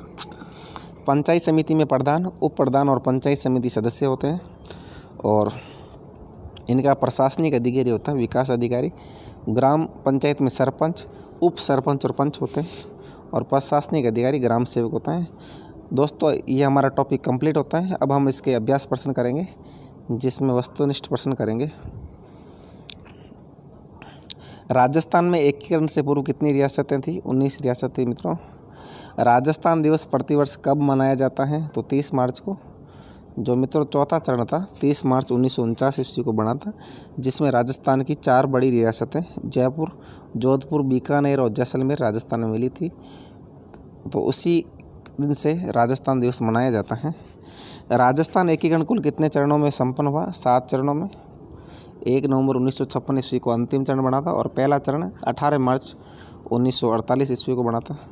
वर्तमान विधानसभा की सदस्य संख्या 200 है। राज्यपाल की नियुक्ति करता है तो मित्रों राष्ट्रपति करेगा राज्यपाल की नियुक्ति। मुख्यमंत्री की नियुक्ति करता है, मुख्यमंत्री की नियुक्ति मित्रों राज्यपाल करता है। मुख्यमंत्री की नियुक्ति उस दल के सदस्य को चुनता है, उस दल के सदस्य के नेता को चुनता है जो बहुमत प्राप्त कर लिया हो जिसने। राज्यपाल का कार्यकाल सामान्यतः होता है 5 वर्ष होता है। इसके अलावा मित्रों वो राष्ट्रपति के प्रसाद पर्यंत कार्य करता है। और राजस्थान में कुल कितने संभाग हैं? तो दोस्तों 7 संभाग हैं। मुख्यमंत्री के अधीन सबसे बड़ा अधिकारी कौन होता है? मुख्य सचिव। जिले का सबसे बड़ा अधिकारी कहलाता है जिलाधीश या कलेक्टर। स्थानीय स्वशासन के निकायों का कार्यकाल 5 वर्ष। अब देखते हैं पंचायती राज संस्थाओं का सदस्य निर्वाचित होने की न्यूनतम आयु होती है 21 वर्ष होनी चाहिए मित्रों। 21 वर्ष का सदस्य पंचायती राज का चुनाव लड़ सकता है। अब इसके दोस्तों लघुतरात्मक प्रश्न करेंगे, अति लघुतरात्मक प्रश्न। राजस्थान के प्रथम चरण का एकीकरण कब हुआ था? तो पहला चरण मित्रों 18 मार्च 1948 ईस्वी को बना था, जिसमें मत्स्य संघ का निर्माण हुआ था। और मत्स्य संघ के अंतर्गत अलवर, भरतपुर, करौली और धौलपुर 4 रियासतों ने मिलकर मत्स्य संघ का निर्माण किया था। और मत्स्य संघ राजस्थान में 5वें चरण में मिला था। देशी रियासतों के एकीकरण का उत्तरदायित्व किस पर था? सरदार वल्लभ भाई पटेल पर, जिनको रियासती विभाग का अध्यक्ष भी बनाया था। राजस्थान को राजस्थान नाम किस चरण में प्राप्त हुआ था? ये मित्रों राजस्थान को जो राजस्थान नाम है ये 6ठे चरण में प्राप्त होता है। 6ठा चरण होता है जिसमें राजस्थान को राजस्थान नाम मिलता है। और 6ठे चरण में मित्रों जो ये रियासतें होती हैं अजमेर, मेरवाड़ा और आबू को छोड़कर जो सिरोही का क्षेत्र है इसको मिला लिया जाता है राजस्थान में। विधायिका को और किस नाम से जाना जाता है? विधायिका को मित्रों कानून बनाने वाली संस्था के नाम से भी जानते हैं। और विधायिका को विधानसभा के नाम से जानते हैं, यानी हम लिखेंगे विधानसभा। और यदि 2 सदन होंगे विधानसभा और विधान परिषद तो उसे विधानमंडल कहेंगे, नहीं विधानसभा बोलेंगे। विधायिका किसे कहते हैं? जनता द्वारा निर्वाचित सदस्यों से बनी ऐसी संस्था जो कानून का निर्माण करती है उसे विधायिका कहते हैं। सरकार के कितने अंग होते हैं? तो मित्रों सरकार के 3 अंग होते हैं, विधायिका, कार्यपालिका और न्यायपालिका। राज्यपाल किस प्रकार की कार्यपालिका है? राज्यपाल नाममात्र की कार्यपालिका है। कार्यपालिका किसे कहते हैं? मित्रों कार्यपालिका विधायिका द्वारा बनाए हुए कानूनों का क्रियान्वयन करने वाली संस्था को कार्यपालिका कहते हैं। और मित्रों कार्यपालिका में मोस्टली जो कैबिनेट स्तर के मंत्री होते हैं वो ही शामिल होते हैं। जो कैबिनेट स्तर के मंत्री हो गए और उसके अलावा जो सहायक मंत्री होते हैं जैसे राज्य मंत्री, स्वतंत्र प्रभार के मंत्री, वो सभी कार्यपालिका में सम्मिलित होते हैं। वास्तविक कार्यपालिका किसे कहा जाता है? तो वास्तविक कार्यपालिका मित्रों मुख्यमंत्री और उसकी सहायता करने वाली कैबिनेट और मंत्री परिषद को कहा जाता है। मुख्य सचिव की नियुक्ति कौन करता है? मुख्य सचिव की नियुक्ति मुख्यमंत्री करता है। पुलिस प्रशासन का सर्वोच्च अधिकारी कहलाता है पुलिस महानिदेशक या डीजीपी। वर्तमान में भूपेंद्र कुमार यादव राजस्थान के डीजीपी हैं। पुलिस उप अधीक्षक किस सेवा से बनते हैं? पुलिस उप अधीक्षक राजस्थान पुलिस सेवा जिसे आरपीएस बोलते हैं उससे बनते हैं। भारत में लागू शासन के 3 स्तरों के नाम लिखो। भारत में मित्रों 3 प्रकार का शासन है, केंद्रीय शासन, राज्य शासन और स्थानीय शासन। केंद्रीय स्तर का शासन जिसके अंदर संसद है, और राज्य स्तर के शासन जिसमें मुख्यमंत्री, विधानसभा इत्यादि हैं, और स्थानीय स्वशासन में जो लोकल बॉडीज हैं, जिला प्रमुख, प्रधान, सरपंच इत्यादि। राज्य में शहरी स्वशासन निकाय कितने तरह के होते हैं? राज्य में मित्रों शहरी स्वशासन निकाय 3 तरह के होते हैं, जिसमें नगर निगम, नगर परिषद और नगर पालिका होते हैं। राजस्थान में पंचायती राज कौन कौन से स्तर पर क्या कहलाता है? तो ये पंचायती राज मित्रों ये भी 3 स्तर का होता है। तो पहला होता है ग्राम पंचायत, जो जिसका मुख्य सरपंच होता है। दूसरा होता है खंड स्तर पर, जिसका मुखिया प्रधान होता है। और तीसरा होता है जिला स्तर पर, जिसका प्रमुख जिला प्रमुख होता है। राजस्थान में ग्राम पंचायत के मुखिया को क्या कहते हैं? मित्रों राजस्थान में ग्राम पंचायत के मुखिया को सरपंच कहा जाता है। और अब दोस्तों लघुतरात्मक प्रश्न आपको स्वयं करने हैं। एक बार दोस्तों देख लेना आप वैसे आपको टाइप नहीं करना है। राजस्थान राज्य के एकीकरण के प्रथम चरण को समझाइए। तो पहला चरण आपको मत्स्य संघ है उसके बारे में लिखना है, यानी मनन करना है दोस्तों। किस प्रकार राज प्रमुख बनाए गए उदयभान सिंह को और के मुंशी के सहयोग से पहला चरण का निर्माण हुआ था। राजस्थान के एकीकरण की प्रक्रिया का वर्णन कीजिए। 7 चरणों के बारे में बताना है आपको। राज्यपाल की प्रमुख शक्तियाँ कौन कौन सी हैं? तो राज्यपाल की शक्तियाँ जितनी भी हैं, नाम मात्र की शक्तियाँ, वो सारी लिखनी है। मुख्यमंत्री की नियुक्ति की प्रक्रिया, मुख्यमंत्री के प्रमुख कार्यों का वर्णन, राज्य के सामान्य प्रशासन का वर्णन, पुलिस प्रशासन को उच्च अधीनस्थ क्रम से समझाइए। जो पुलिस प्रशासन के कर्म होते हैं मित्रों, उसके बारे में आपको लिखना है कि सबसे बड़ा अधिकारी कौन सा होता है। जैसे पुलिस महानिदेशक हो गया, फिर एडीजी हो गया, फिर आईजी हो गया, फिर डीआईजी, फिर एसपी, फिर एडिशनल एसपी, फिर डीवाईएसपी, सीआई, एसआई, हवलदार, कांस्टेबल, ये कर्म आपको लिखना है। स्थानीय स्वशासन किसे कहते हैं? 73वें संविधान संशोधन अधिनियम की प्रमुख विशेषताएं। और राजस्थान में स्थानीय पंचायती राज में आरक्षण व्यवस्था का वर्णन। तो किस प्रकार आरक्षण है, अभी हमने पढ़ा था। और निबंधात्मक प्रश्न आपको स्वयं करने मन में, जिसके अंदर है राजस्थान में एकीकरण प्रक्रिया का चरणबद्ध वर्णन कीजिए। राजस्थान में व्यवस्थापिका के स्वरूप का विवेचन कीजिए और राज्य में कार्यपालिका का स्वरूप और कार्यों को स्पष्ट कीजिए। और राजस्थान के राजस्व और कानून व्यवस्था तंत्र का वर्णन कीजिए। और राजस्थान में पंचायती राज के स्वरूप पर एक निबंध लिखिए। दोस्तों, इसी के साथ हमारा ये टॉपिक कंप्लीट होता है और कक्षा 9 की राजस्थान अध्ययन की पुस्तक का मात्र एक टॉपिक बचा है दोस्तों, वो हम कल करेंगे। दोस्तों, यदि आप हमारे चैनल पर नए आए हैं तो चैनल को ज़रूर सब्सक्राइब करें, वीडियो को लाइक करें व शेयर करें। दोस्तों, इसके अलावा जो व्हाट्सएप इत्यादि के स्टेटस पर इस वीडियो के लिंक को ज़रूर शेयर किया करें ताकि अधिक से अधिक विद्यार्थी लाभान्वित होंगे। दोस्तों, आज के लिए इतना ही। जय हिंद, जय भारत। नमस्कार दोस्तों, मैं हूं कैलाश चौधरी और आज हम पढ़ेंगे कक्षा 9 का अंतिम टॉपिक, जल संरक्षण, आज की आवश्यकता। मित्रों, जल संरक्षण के अंतर्गत हम वर्तमान में जल की कमी होने के कारण जल का किस प्रकार संरक्षित कर सकते हैं और जल का अधिक से अधिक उपयोग किस प्रकार कर सकते हैं ताकि आने वाली पीढ़ियों को भी जल की कमी महसूस ना हो, उसके बारे में अध्ययन करेंगे। आओ शुरू करते हैं। जल प्रकृति से विरासत में मिला वह संसाधन है जो संपूर्ण जीव जगत का आधार है। मित्रों, जल के बिना जीवन नहीं है और ये हमें प्रकृति से विरासत में मिला है। जल के बिना जीव जगत की कल्पना ही व्यर्थ है। वस्तुतः जल ही जीवन है। जल संरक्षण की आवश्यकता।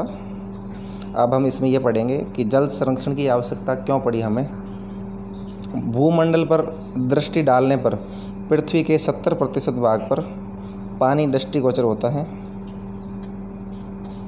मित्रों, भूमंडल के 70% भाग पर जल है, किंतु पृथ्वी पर उपलब्ध जल का मात्र 0.007% हिस्सा अर्थात 1 लाख लीटर पानी में से 7 लीटर पानी ही मानव के लिए उपयोगी है। देखिए दोस्तों, कितना कम जल है जो मानव के लिए उपयोगी है, क्योंकि अधिकांश जो जल है वो खारा पानी है जो समुद्रों में है और कुछ ग्लेशियर है वो हमारे लिए काम में नहीं आता है। शेष पानी या तो समुद्री जल के रूप में या ग्लेशियर के रूप में जमा है।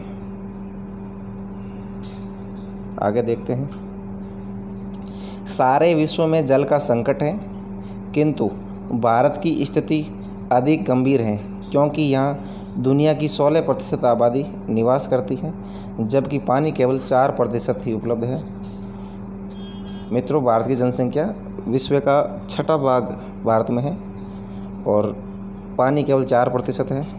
राजस्थान, जो कि क्षेत्रफल की दृष्टि से भारत का सबसे बड़ा प्रदेश है तथा भारत के क्षेत्रफल का 10.41% भाग धारण करता है। तो आपको ये फैक्ट याद रखना है।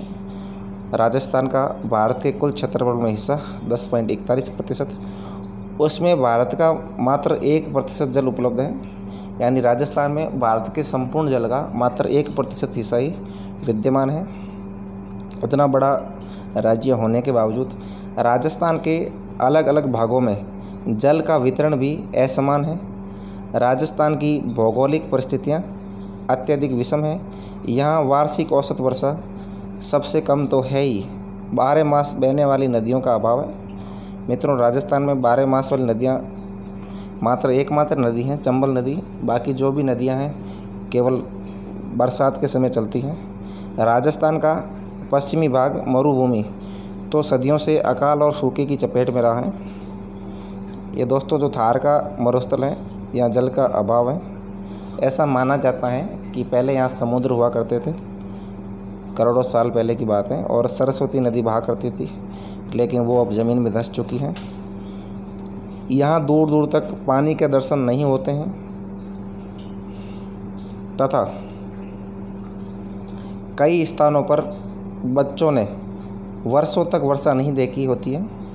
बिल्कुल दोस्तों, जब हम पश्चिमी राजस्थान में देखते हैं, जैसलमेर इत्यादि क्षेत्रों में वर्षा बहुत कम होती है और कई बार कई सालों तक भी नहीं होती है, और यहाँ अकाल पड़ना तो आम बात है। भूमिगत जल स्रोतों में नाम मात्र का उपलब्ध जल सीमित उपयोग द्वारा ही भविष्य के लिए बचाया जा सकता है। राजस्थान की 90% आबादी पेयजल के लिए भूजल स्रोतों पर निर्भर है। मित्रों, जो राजस्थान में पीने के लिए पानी का उपयोग करते हैं वो मुख्यतः भूजल का उपयोग होता है, जिसमें कुएं, नलकूप इत्यादि के द्वारा पानी पर निर्भर है जनसंख्या। कृषि कार्य हेतु 60 से 70% भूजल स्रोतों का उपयोग होता है। तो आपको ये याद रखना है कि राजस्थान में सबसे ज़्यादा जल का उपयोग कृषि कार्य के लिए होता है, 60 से 70%। राजस्थान में विगत 60 वर्षों में भूजल स्रोतों के अंधाधुंध दोहन से भंडार जो 1000 वर्षों में एकत्र हुए वो खाली होते जा रहे हैं। बिल्कुल मित्रों, जल के भंडार लगातार कम होते जा रहे हैं और हमें जल के संरक्षण की बहुत आवश्यकता है, और सरकार भी इसके लिए प्रयास कर रही है, और आम जनता को भी इसके लिए प्रयास करना चाहिए और जल को व्यर्थ में नहीं गंवाना चाहिए।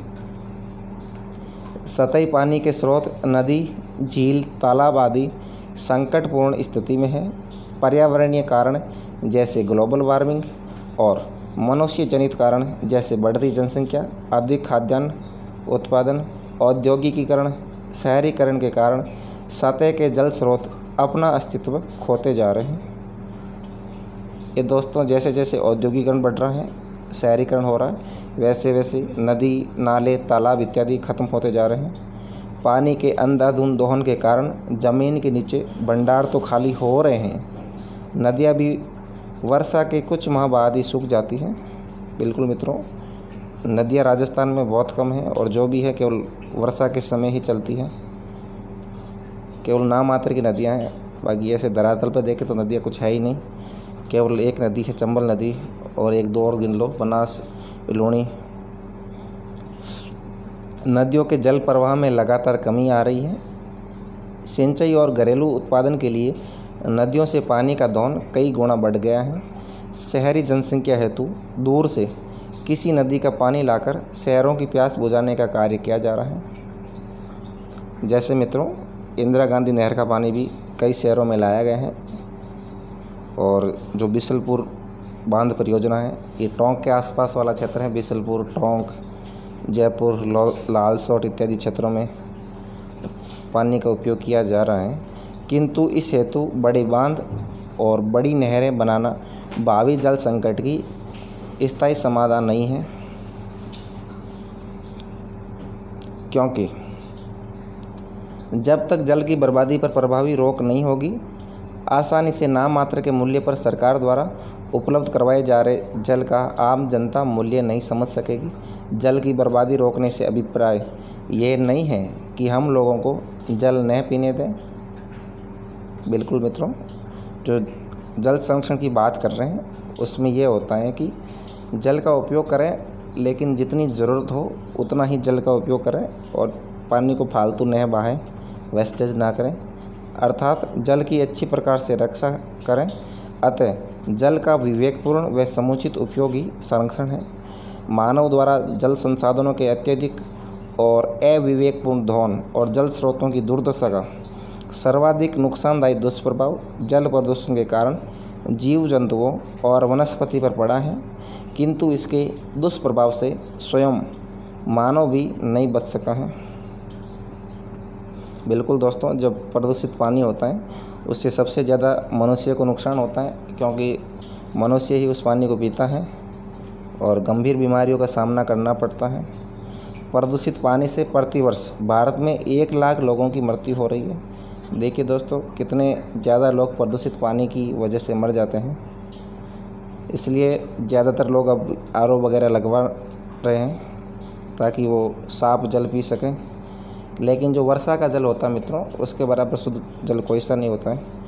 मानव जिस जल को प्राचीन काल से देवता और जल स्रोतों को पवित्र मानता आ रहा है, आधुनिक जीवन शैली, शहरीकरण और औद्योगिकरण द्वारा प्रदूषित कर अपने ही वर्तमान और भविष्य के साथ खिलवाड़ कर रहा है। जल की कमी के दुष्प्रभाव। जल का मानव जीवन के सभी पक्षों यथा सिंचाई, कृषि, खाद्यान्न उत्पादन, उद्योग निर्माण, पर्यटन, सांस्कृतिक जीवन यापन आदि सभी क्षेत्रों से प्रत्यक्ष संबंध है। जल के अभाव में मानव, पशु पक्षी, जीव जंतु, वनस्पति किसी का भी अस्तित्व संभव नहीं है। दोस्तों, जल के बिना जितने भी जीव हैं किसी का भी अस्तित्व संभव नहीं है। जल की कमी मानव और समस्त जैव जगत के अस्तित्व को प्रभावित करती है। जल का सर्वाधिक उपयोग कृषि क्षेत्र में 60 से 70% और उसके पश्चात उद्योगों और कारखानों में 15 से 20% तथा तीसरे स्थान पर घरेलू क्षेत्र में उपयोग होता है। आपको जल का उपयोग किस किस क्षेत्र में कितना होता है, ये पॉइंट आपको नोट आउट कर लेने हैं। ये हमेशा परीक्षाओं में पूछे जाते हैं। जल की कमी के कारण शुद्ध पेयजल की पूरे विश्व में कमी है, जिसके सामान्य कारण निम्न हैं। देखते हैं जल की कमी किस कारण से होती है। पहला है आबादी में वृद्धि। दोस्तों, जैसे जैसे जनसंख्या बढ़ेगी तो जल का उपयोग भी बढ़ेगा, क्योंकि जैसे जनसंख्या बढ़ेगी तो मानव के पीने के लिए, नहाने धोने के लिए और भी बहुत सारे काम होते हैं, उनके लिए जल का उपयोग तो बढ़ेगा ही।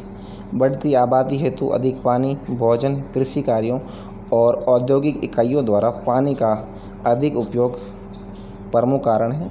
फिर देखते हैं असमान वितरण। भौगोलिक रूप से सभी स्थानों पर वर्षा का वितरण समान नहीं होता है। यानी दोस्तों, जो जल होता है सब जगह एक समान नहीं मिलता है। आप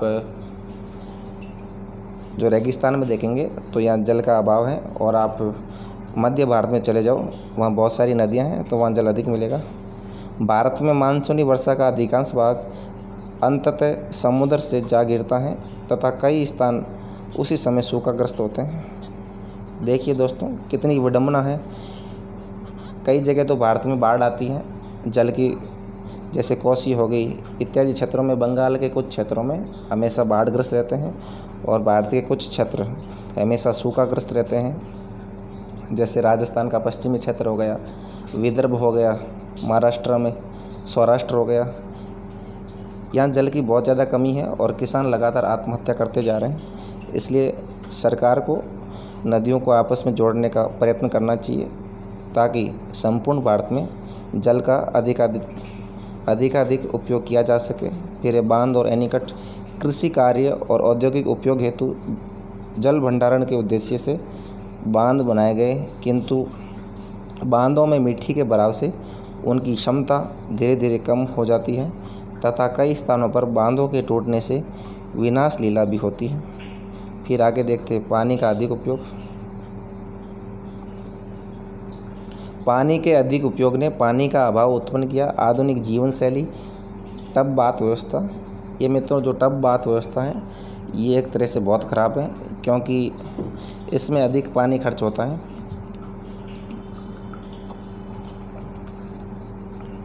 फ्लश शौचालय, खुले नलों पर नहाना अथवा कपड़े धोना या दांत मांजना, वॉशिंग मशीन और डिटर्जेंट पाउडर का उपयोग आदि में पानी अधिक व्यय होता है।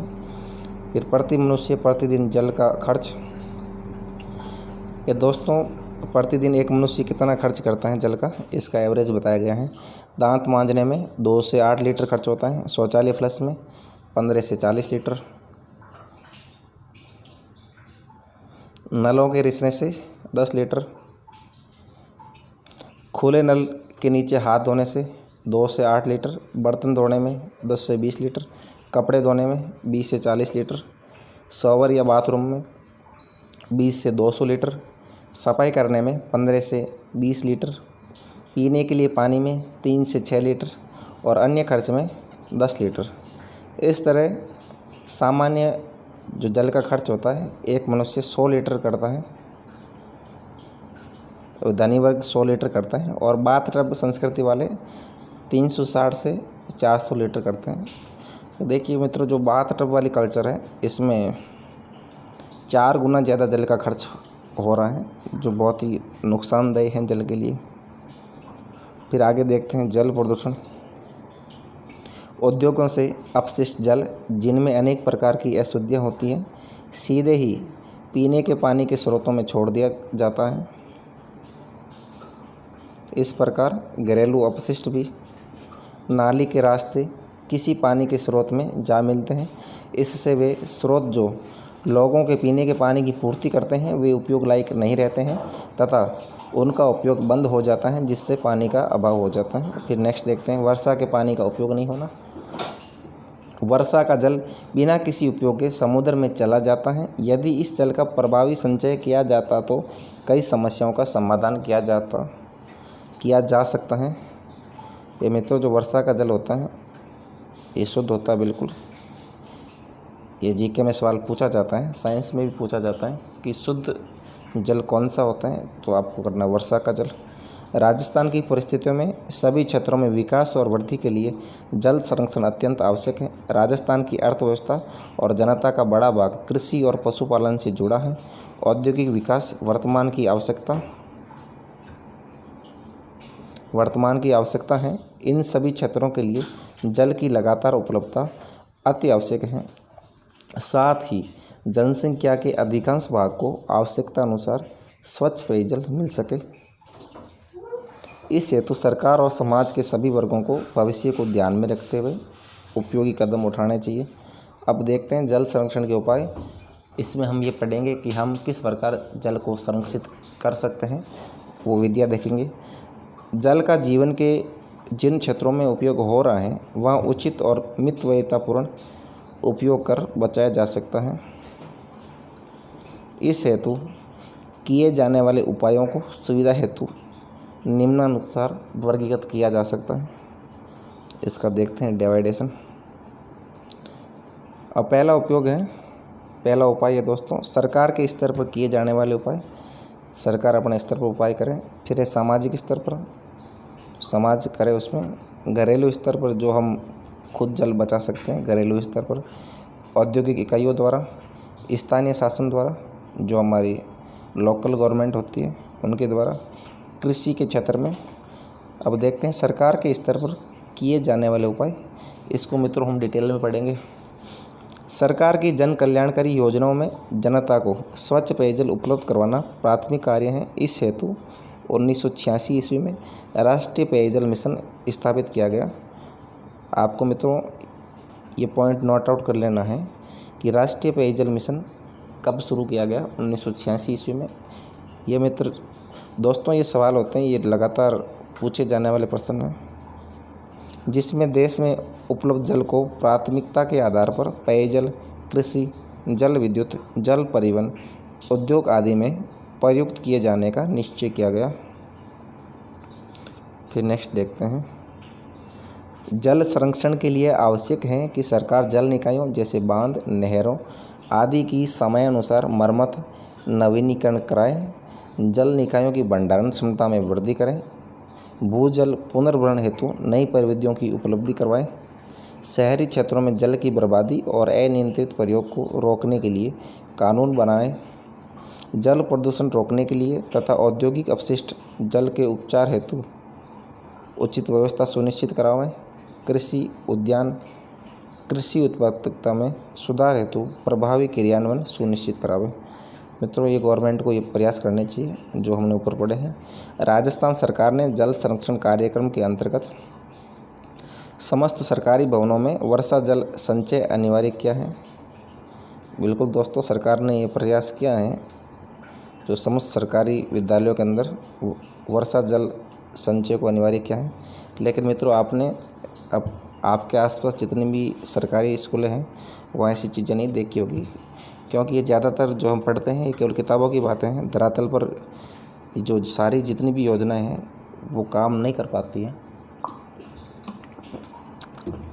यदि इनका आधा ही उपयोग हो जाए मान लो धरातल पे, तो बहुत कुछ सुधार हो सकता है। फिर नेक्स्ट देखते हैं, पुनर्भरण रेन वाटर हार्वेस्टिंग योजनाओं को आगे बढ़ाया है। इसमें एक छत के बरसाती पानी को गड्ढे या खाई के जरिए सीधे ज़मीन के भीतर उतारा जाता है, या छत के पानी को किसी टैंक में एकत्र कर सीधा उपयोग किया जाता है। जल के पानी को हैंडपंप, बोरवेल या कुएं के माध्यम से भी भूगर्भ में डाला जा सकता है। मित्रों, बहुत उपयोगी चीज़ें हैं, लेकिन करे कौन, ये करते नहीं। सामाजिक स्तर पर किए जाने वाले उपाय, जल संरक्षण या कोई भी जन जागृति कार्यक्रम समाज के सभी वर्गों के योगदान के बिना अधूरा है। समाज के जागरूक वर्ग को जल की सीमितता और जल संकट के खतरों से सभी वर्गों को जागरूक करना चाहिए। इस हेतु स्वयंसेवी संगठनों को जिला और राज्य स्तर पर जल के बुद्धिमत्तापूर्ण उपयोग के लिए जल, जंगल, जमीन के परंपरागत रिश्तों को पुनर्जीवित करना चाहिए, ताकि सूखी नदियां पुनः जल से भरी बह सकें और वर्षा जल से भूजल स्रोतों का पुनर्भरण हो सके। फिर देखेंगे घरेलू स्तर पर किए जाने वाले उपाय। मित्रों, घरेलू स्तर पर जो जल का हम किस तरह उपयोग कर सकते हैं और ज़्यादा जल बचा सकते हैं, उसके बारे में पढ़ेंगे। आधुनिक जीवन शैली के कारण जल का पानी भारी मात्रा में अपव्यय हो रहा है। मितव्ययतापूर्ण और विवेकपूर्ण उपयोग द्वारा व्यक्ति आसानी से प्रतिदिन 200 लीटर तक जल बचा सकता है। जल के उपयोग में सावधानी द्वारा व्यक्ति जल बचा सकता है। इस हेतु निम्न उपाय घरेलू स्तर पर किए जा सकते हैं। पहला उपाय देखते हैं, दंत मंजन के समय नल खुला रखने के बजाय मग का उपयोग करें। नहाने में शावर या बाथ टब के बजाय बाल्टी मग का प्रयोग करें। नल खुला रखकर हाथ न धोएं। फर्श को धोने की बजाय बाल्टी में पानी भरकर पोंछा लगाना। शौचालय में फ्लश चलाने की बजाय छोटी बाल्टी काम में लें। मग में पानी लेकर सेव बनाना। पाइप की बजाय बाल्टी में पानी लेकर वाहन को धोएं या पोंछें। बर्तन धोते समय लगातार नल न चलाएं या पानी से भरे बड़े बर्तन में बर्तन धोएं। और नेक्स्ट देखते हैं, पानी पीते समय गिलास को झूठा न करें, बल्कि ऊपर से पानी पिएं, जिससे बार बार धोने में लगने वाला पानी बचेगा। वॉशिंग मशीन से निकलने वाले पानी का इस्तेमाल वाहनों को साफ करने, छत और आंगन को धोने में करें। किचन, बाथरूम में निकलने वाले पानी को पुनर्चक्रीकृत कर बगीचे में काम में लेवें। घर के बगीचे में कम पानी की ज़रूरत वाले पौधे लगाएं। घास को अधिक पानी की ज़रूरत होती है। लॉन संस्कृति को कम अपनाएं। तो मित्रों, इस प्रकार हम घरेलू स्तर पर भी जल को बचा सकते हैं। फिर नेक्स्ट देखते हैं, नल अच्छी तरह बंद करें। लीकेज होने पर तुरंत चेक करें। सब्जियों को सीधे नल के नीचे धोने की बजाय किसी बर्तन में धोया जाए। छत के पानी, वर्षा जल को टैंक में एकत्र किया जाए या भूमि में उतारा जाए। ये मित्रों घरेलू स्तर पर हम जल का उपयोग कर सकते हैं और जल को किस प्रकार बचा सकते हैं। औद्योगिक इकाइयों द्वारा किए जाने वाले उपाय, औद्योगिक क्षेत्र में उपलब्ध जल का 15 से 20% क्षेत्र जल में प्रयुक्त होता है, यानी कि 15 से 20% जल का उपयोग उद्योग धंधों में होता है। उद्योगों में पानी का विविध उपयोग होता है। शुद्ध पानी को औद्योगिक संयंत्र दूषित अथवा प्रदूषित कर बाहर निकालते हैं। यह प्रदूषित जल उपचारित कर पुनः संयंत्र को ठंडा करने या पेयजल के अतिरिक्त अन्य कार्यों में उपयोग, जैसे बाग बगीचे के रखरखाव, साफ सफाई आदि में या ऊर्जा उत्पादन में प्रयुक्त किया जाए। उत्पादन में इस प्रकार की प्रौद्योगिकी काम में ली जाए जिसमें कम पानी की आवश्यकता हो। फिर नेक्स्ट है दोस्तों, स्थानीय शासन द्वारा किए जाने वाले उपाय। शहरी इलाकों में रोज़ाना सप्लाई किए जाने वाले करोड़ों लीटर पानी का हिस्सा इस्तेमाल के बाद नालियों सीवरेज में बहा दिया जाता है। तो मित्रों बहुत गलत बात होती है, तो पानी का उपयोग करना चाहिए और नालियों सीवरेज में जल को नहीं बहाना चाहिए और स्थानीय प्रशासन को अपने स्तर पर प्रयास करना चाहिए। अगर स्थानीय शासन इस हिस्से को पुनर्चक्रीकृत उपचारित कर उपयोग में ले तो पानी की बड़ी बचत हो सकती है। यह पानी नहाने, हाथ मुँह, कपड़े धोने, साफ सफाई और बर्तन आदि को धोने में और बाग बगीचों में प्रयुक्त किया जा सकता है। स्थानीय स्वायत्त शासी निकाय बहुमंजिली इमारतों और घरों के निर्माण की स्वीकृति से पूर्व इमारत में टांका निर्माण व वर्षा जल द्वारा भूजल पुनर्भरण के लिए अनिवार्यता लागू कर सकता है।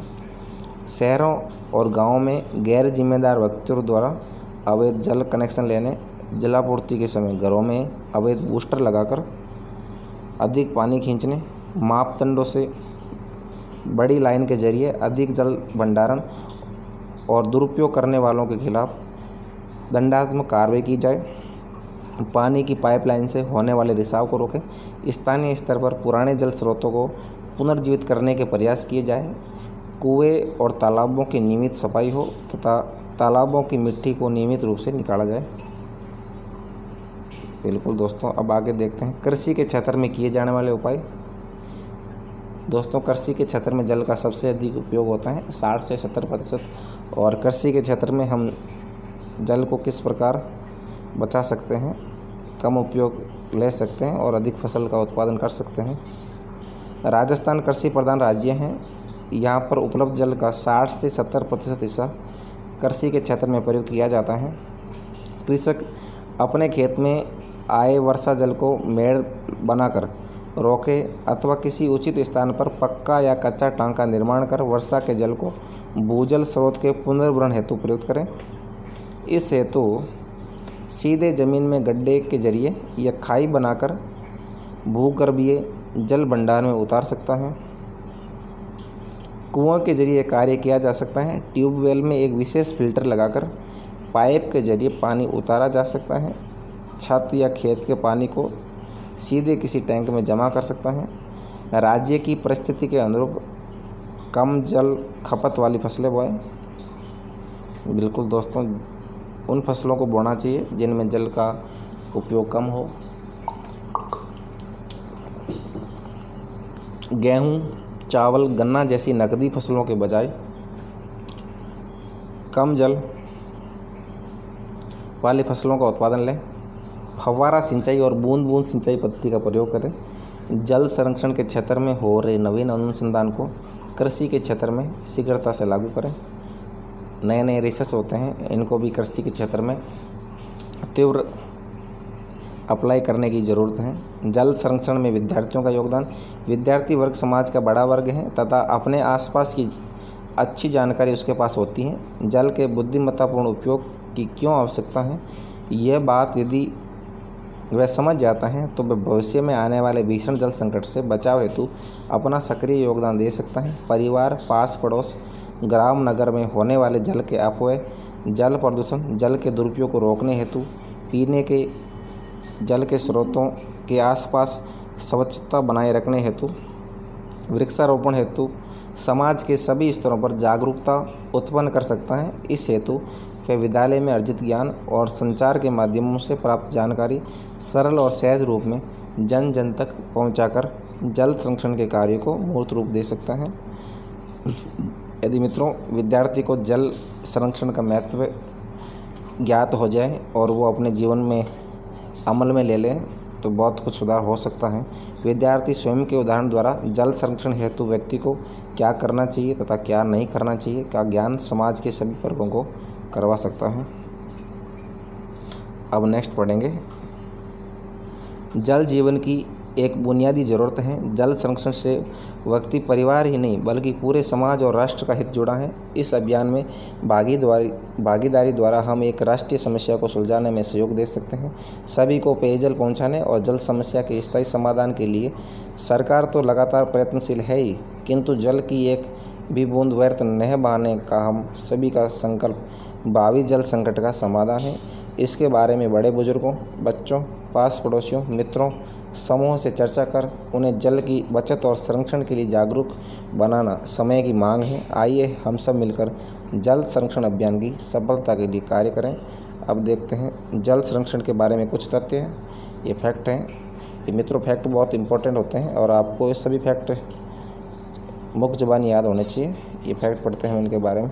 राजस्थान में 236 ब्लॉक में से 140 में भूमिगत पूर्णतया समाप्त डार्क जोन है। मित्रों राजस्थान में जल के कुल 236 ब्लॉक हैं, जिनमें से 140 डार्क जोन में है और 50 जोन में स्थिति गंभीर है, ग्रे जोन में है। मित्रों जो डार्क जोन के अंदर आते हैं वो क्षेत्र, उन क्षेत्रों के अंदर कुएँ, नलकूप इत्यादि बैन होते हैं, प्रतिबंध रहता है। मित्रों ये आप नहीं करवा सकते हैं क्योंकि जल कम होता है भूमि के नीचे। राजस्थान में भूजल भंडार में 27 जिलों में अत्यधिक खारापन है। देखिए दोस्तों, मात्र जो 6 ज़िले हैं जहाँ जल खारा नहीं है, 27 जिलों में अत्यधिक खारापन, 30 जिलों में अत्यधिक फ्लोराइड और 28 जिलों में अत्यधिक लौह युक्त तत्व हैं। यानी अच्छी क्वालिटी का जल राजस्थान के बहुत कम क्षेत्रों में पाया जाता है। 230 तक कृषि के लिए आज की तुलना में और 13% पानी की ज़रूरत होगी। यानी जैसे जैसे जनसंख्या बढ़ेगी, समय परिवर्तित होता रहेगा, जल की ज़रूरत भी बढ़ेगी। 2030 तक हिमालय से मिलने वाले जल में 20% कमी हो सकती है। बिल्कुल दोस्तों, क्योंकि जैसे जैसे समय बढ़ रहा है उस हिसाब से वो ग्लेशियर भी गल रहे हैं और जो नदियां हैं हिमालय से निकलती हैं उनके जल स्तर में भी लगातार कमी हो रही है। कुल पानी का लगभग 2.5% वाष्पीकरण की भेंट चढ़ जाता है, भाप बन के उड़ जाता है 2.5%। संयुक्त राष्ट्र जल उपलब्धता मानकों के अनुसार प्रत्येक व्यक्ति को प्रतिदिन न्यूनतम 50 लीटर पानी मिलना चाहिए। यानी मित्रों जो संयुक्त राष्ट्र संघ है UNO, इन्होंने एक मानक तय किया है कि जिसके अनुसार प्रत्येक व्यक्ति को न्यूनतम 50 लीटर जल जरूर मिलना चाहिए। फिर नेक्स्ट है,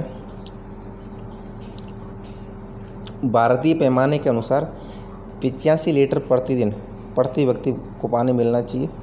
ये भारत सरकार का पैमाना है, 85 लीटर पानी प्रतिदिन प्रति व्यक्ति। और संयुक्त राष्ट्र संघ का है 50 लीटर। 1000 वर्ग फीट की छत से एक बरसाती मौसम में लगभग 1 लाख लीटर पानी ज़मीन के भीतर उतारा जा सकता है। देखिए दोस्तों कितना पानी, 1 लाख लीटर पानी कितना होता है, बहुत ज़्यादा होता है। ये 1000 वर्ग फीट की बात है। तो सभी लोग छत के पानी का उपयोग करें और ज़मीन के अंदर उतारें तो भूजल स्तर है उसमें कुछ बढ़ोतरी की जा सकती है। ज़मीन के नीचे पानी कम होने से उसमें फ्लोराइड की मात्रा बढ़ती है तथा वर्षा जल पुनर्भरण द्वारा यह समस्या हल की जा सकती है। दुनिया में 1.20 अरब लोगों को रोज़ाना पानी के लिए संघर्ष करना पड़ता है।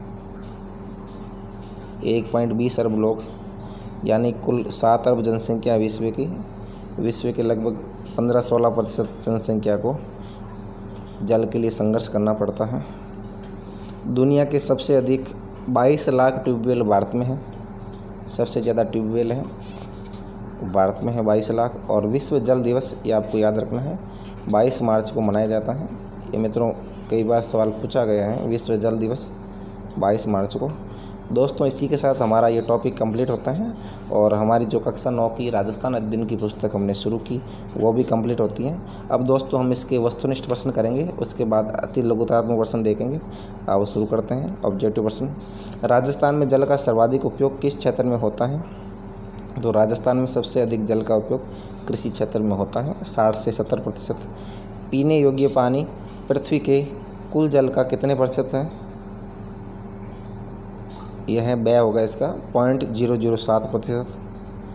फिर आगे देखते हैं, संसार में सबसे अधिक ट्यूबवेल किस देश में है?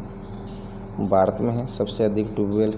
जल दिवस कब मनाया जाता है? यह अभी जस्ट हमने पढ़ा है 22 मार्च को। अब देखते हैं अति लघुतरात्मक प्रश्न। भारतीय मानदंडानुसार प्रत्येक व्यक्ति को प्रतिदिन कितना पानी मिलना चाहिए? 85 लीटर पानी मिलना चाहिए मित्रों। भूजल स्रोतों का जल स्तर बढ़ाने का सबसे अच्छा तरीका कौन सा है? तो दोस्तों, भूजल स्रोतों का जल स्तर बढ़ाने का सबसे अच्छा तरीका जो हम छत पर पानी इकट्ठा करें और उसे भूजल के अंदर प्रविष्ट करें किसी गड्ढे के द्वारा, ट्यूबवेल के द्वारा। इस प्रकार हम भूजल स्तर बढ़ा सकते हैं। अब दोस्तों, ये लघुतरात्मक प्रश्न आपको खुद को एक बार देख लेने हैं, आपको टाइप करने की कोई ज़रूरत नहीं है, कमेंट करने की कोई आवश्यकता नहीं। वर्षा जल एकत्र करने की विधि बताइए, ये आपको खुद को करना है। औद्योगिक इकाइयों द्वारा जल संरक्षण किस प्रकार किया जा सकता है? फिर ये निबंधात्मक प्रश्न आप खुद देख लेना। पानी का घरेलू दुरुपयोग किस प्रकार से होता है, इसे रोकने के उपाय बताइए। जल संरक्षण में विद्यार्थी किस प्रकार अपना योगदान दे सकते हैं, और जल की कमी के कारणों का वर्णन करें। दोस्तों, इसी के साथ हमारा ये टॉपिक कंप्लीट होता है और इसी के साथ हमारी ये पाठ्य पुस्तक कक्षा 9 राजस्थान अध्ययन भी पूरी होती है। दोस्तों, यदि आप हमारे चैनल पर नए आए हैं तो वीडियो को लाइक व शेयर करें तथा चैनल को सब्सक्राइब करें वे बेल आइकन को प्रेस करना बिल्कुल ना भूलें, ताकि आपको आने वाले हर नई वीडियो की नोटिफिकेशन सबसे पहले मिले। दोस्तों, इसके अलावा सोशल मीडिया के प्लेटफॉर्म जैसे व्हाट्सएप इत्यादि के स्टेटस पर इस वीडियो के लिंक को ज़रूर शेयर करें, ताकि अधिक से अधिक विद्यार्थियों को इसका लाभ मिल सके। दोस्तों, आप वीडियो को ज़रूर शेयर किया करें, क्योंकि बहुत ज़्यादा मेहनत करके वीडियो बनाया जाता है, तो आपका भी ये कर्तव्य बनता है कि आप वीडियो को शेयर करें और इस वीडियो को ज़्यादातर लोग देखें। इसी के साथ ये टॉपिक कंप्लीट करते हैं। जय हिंद, जय भारत।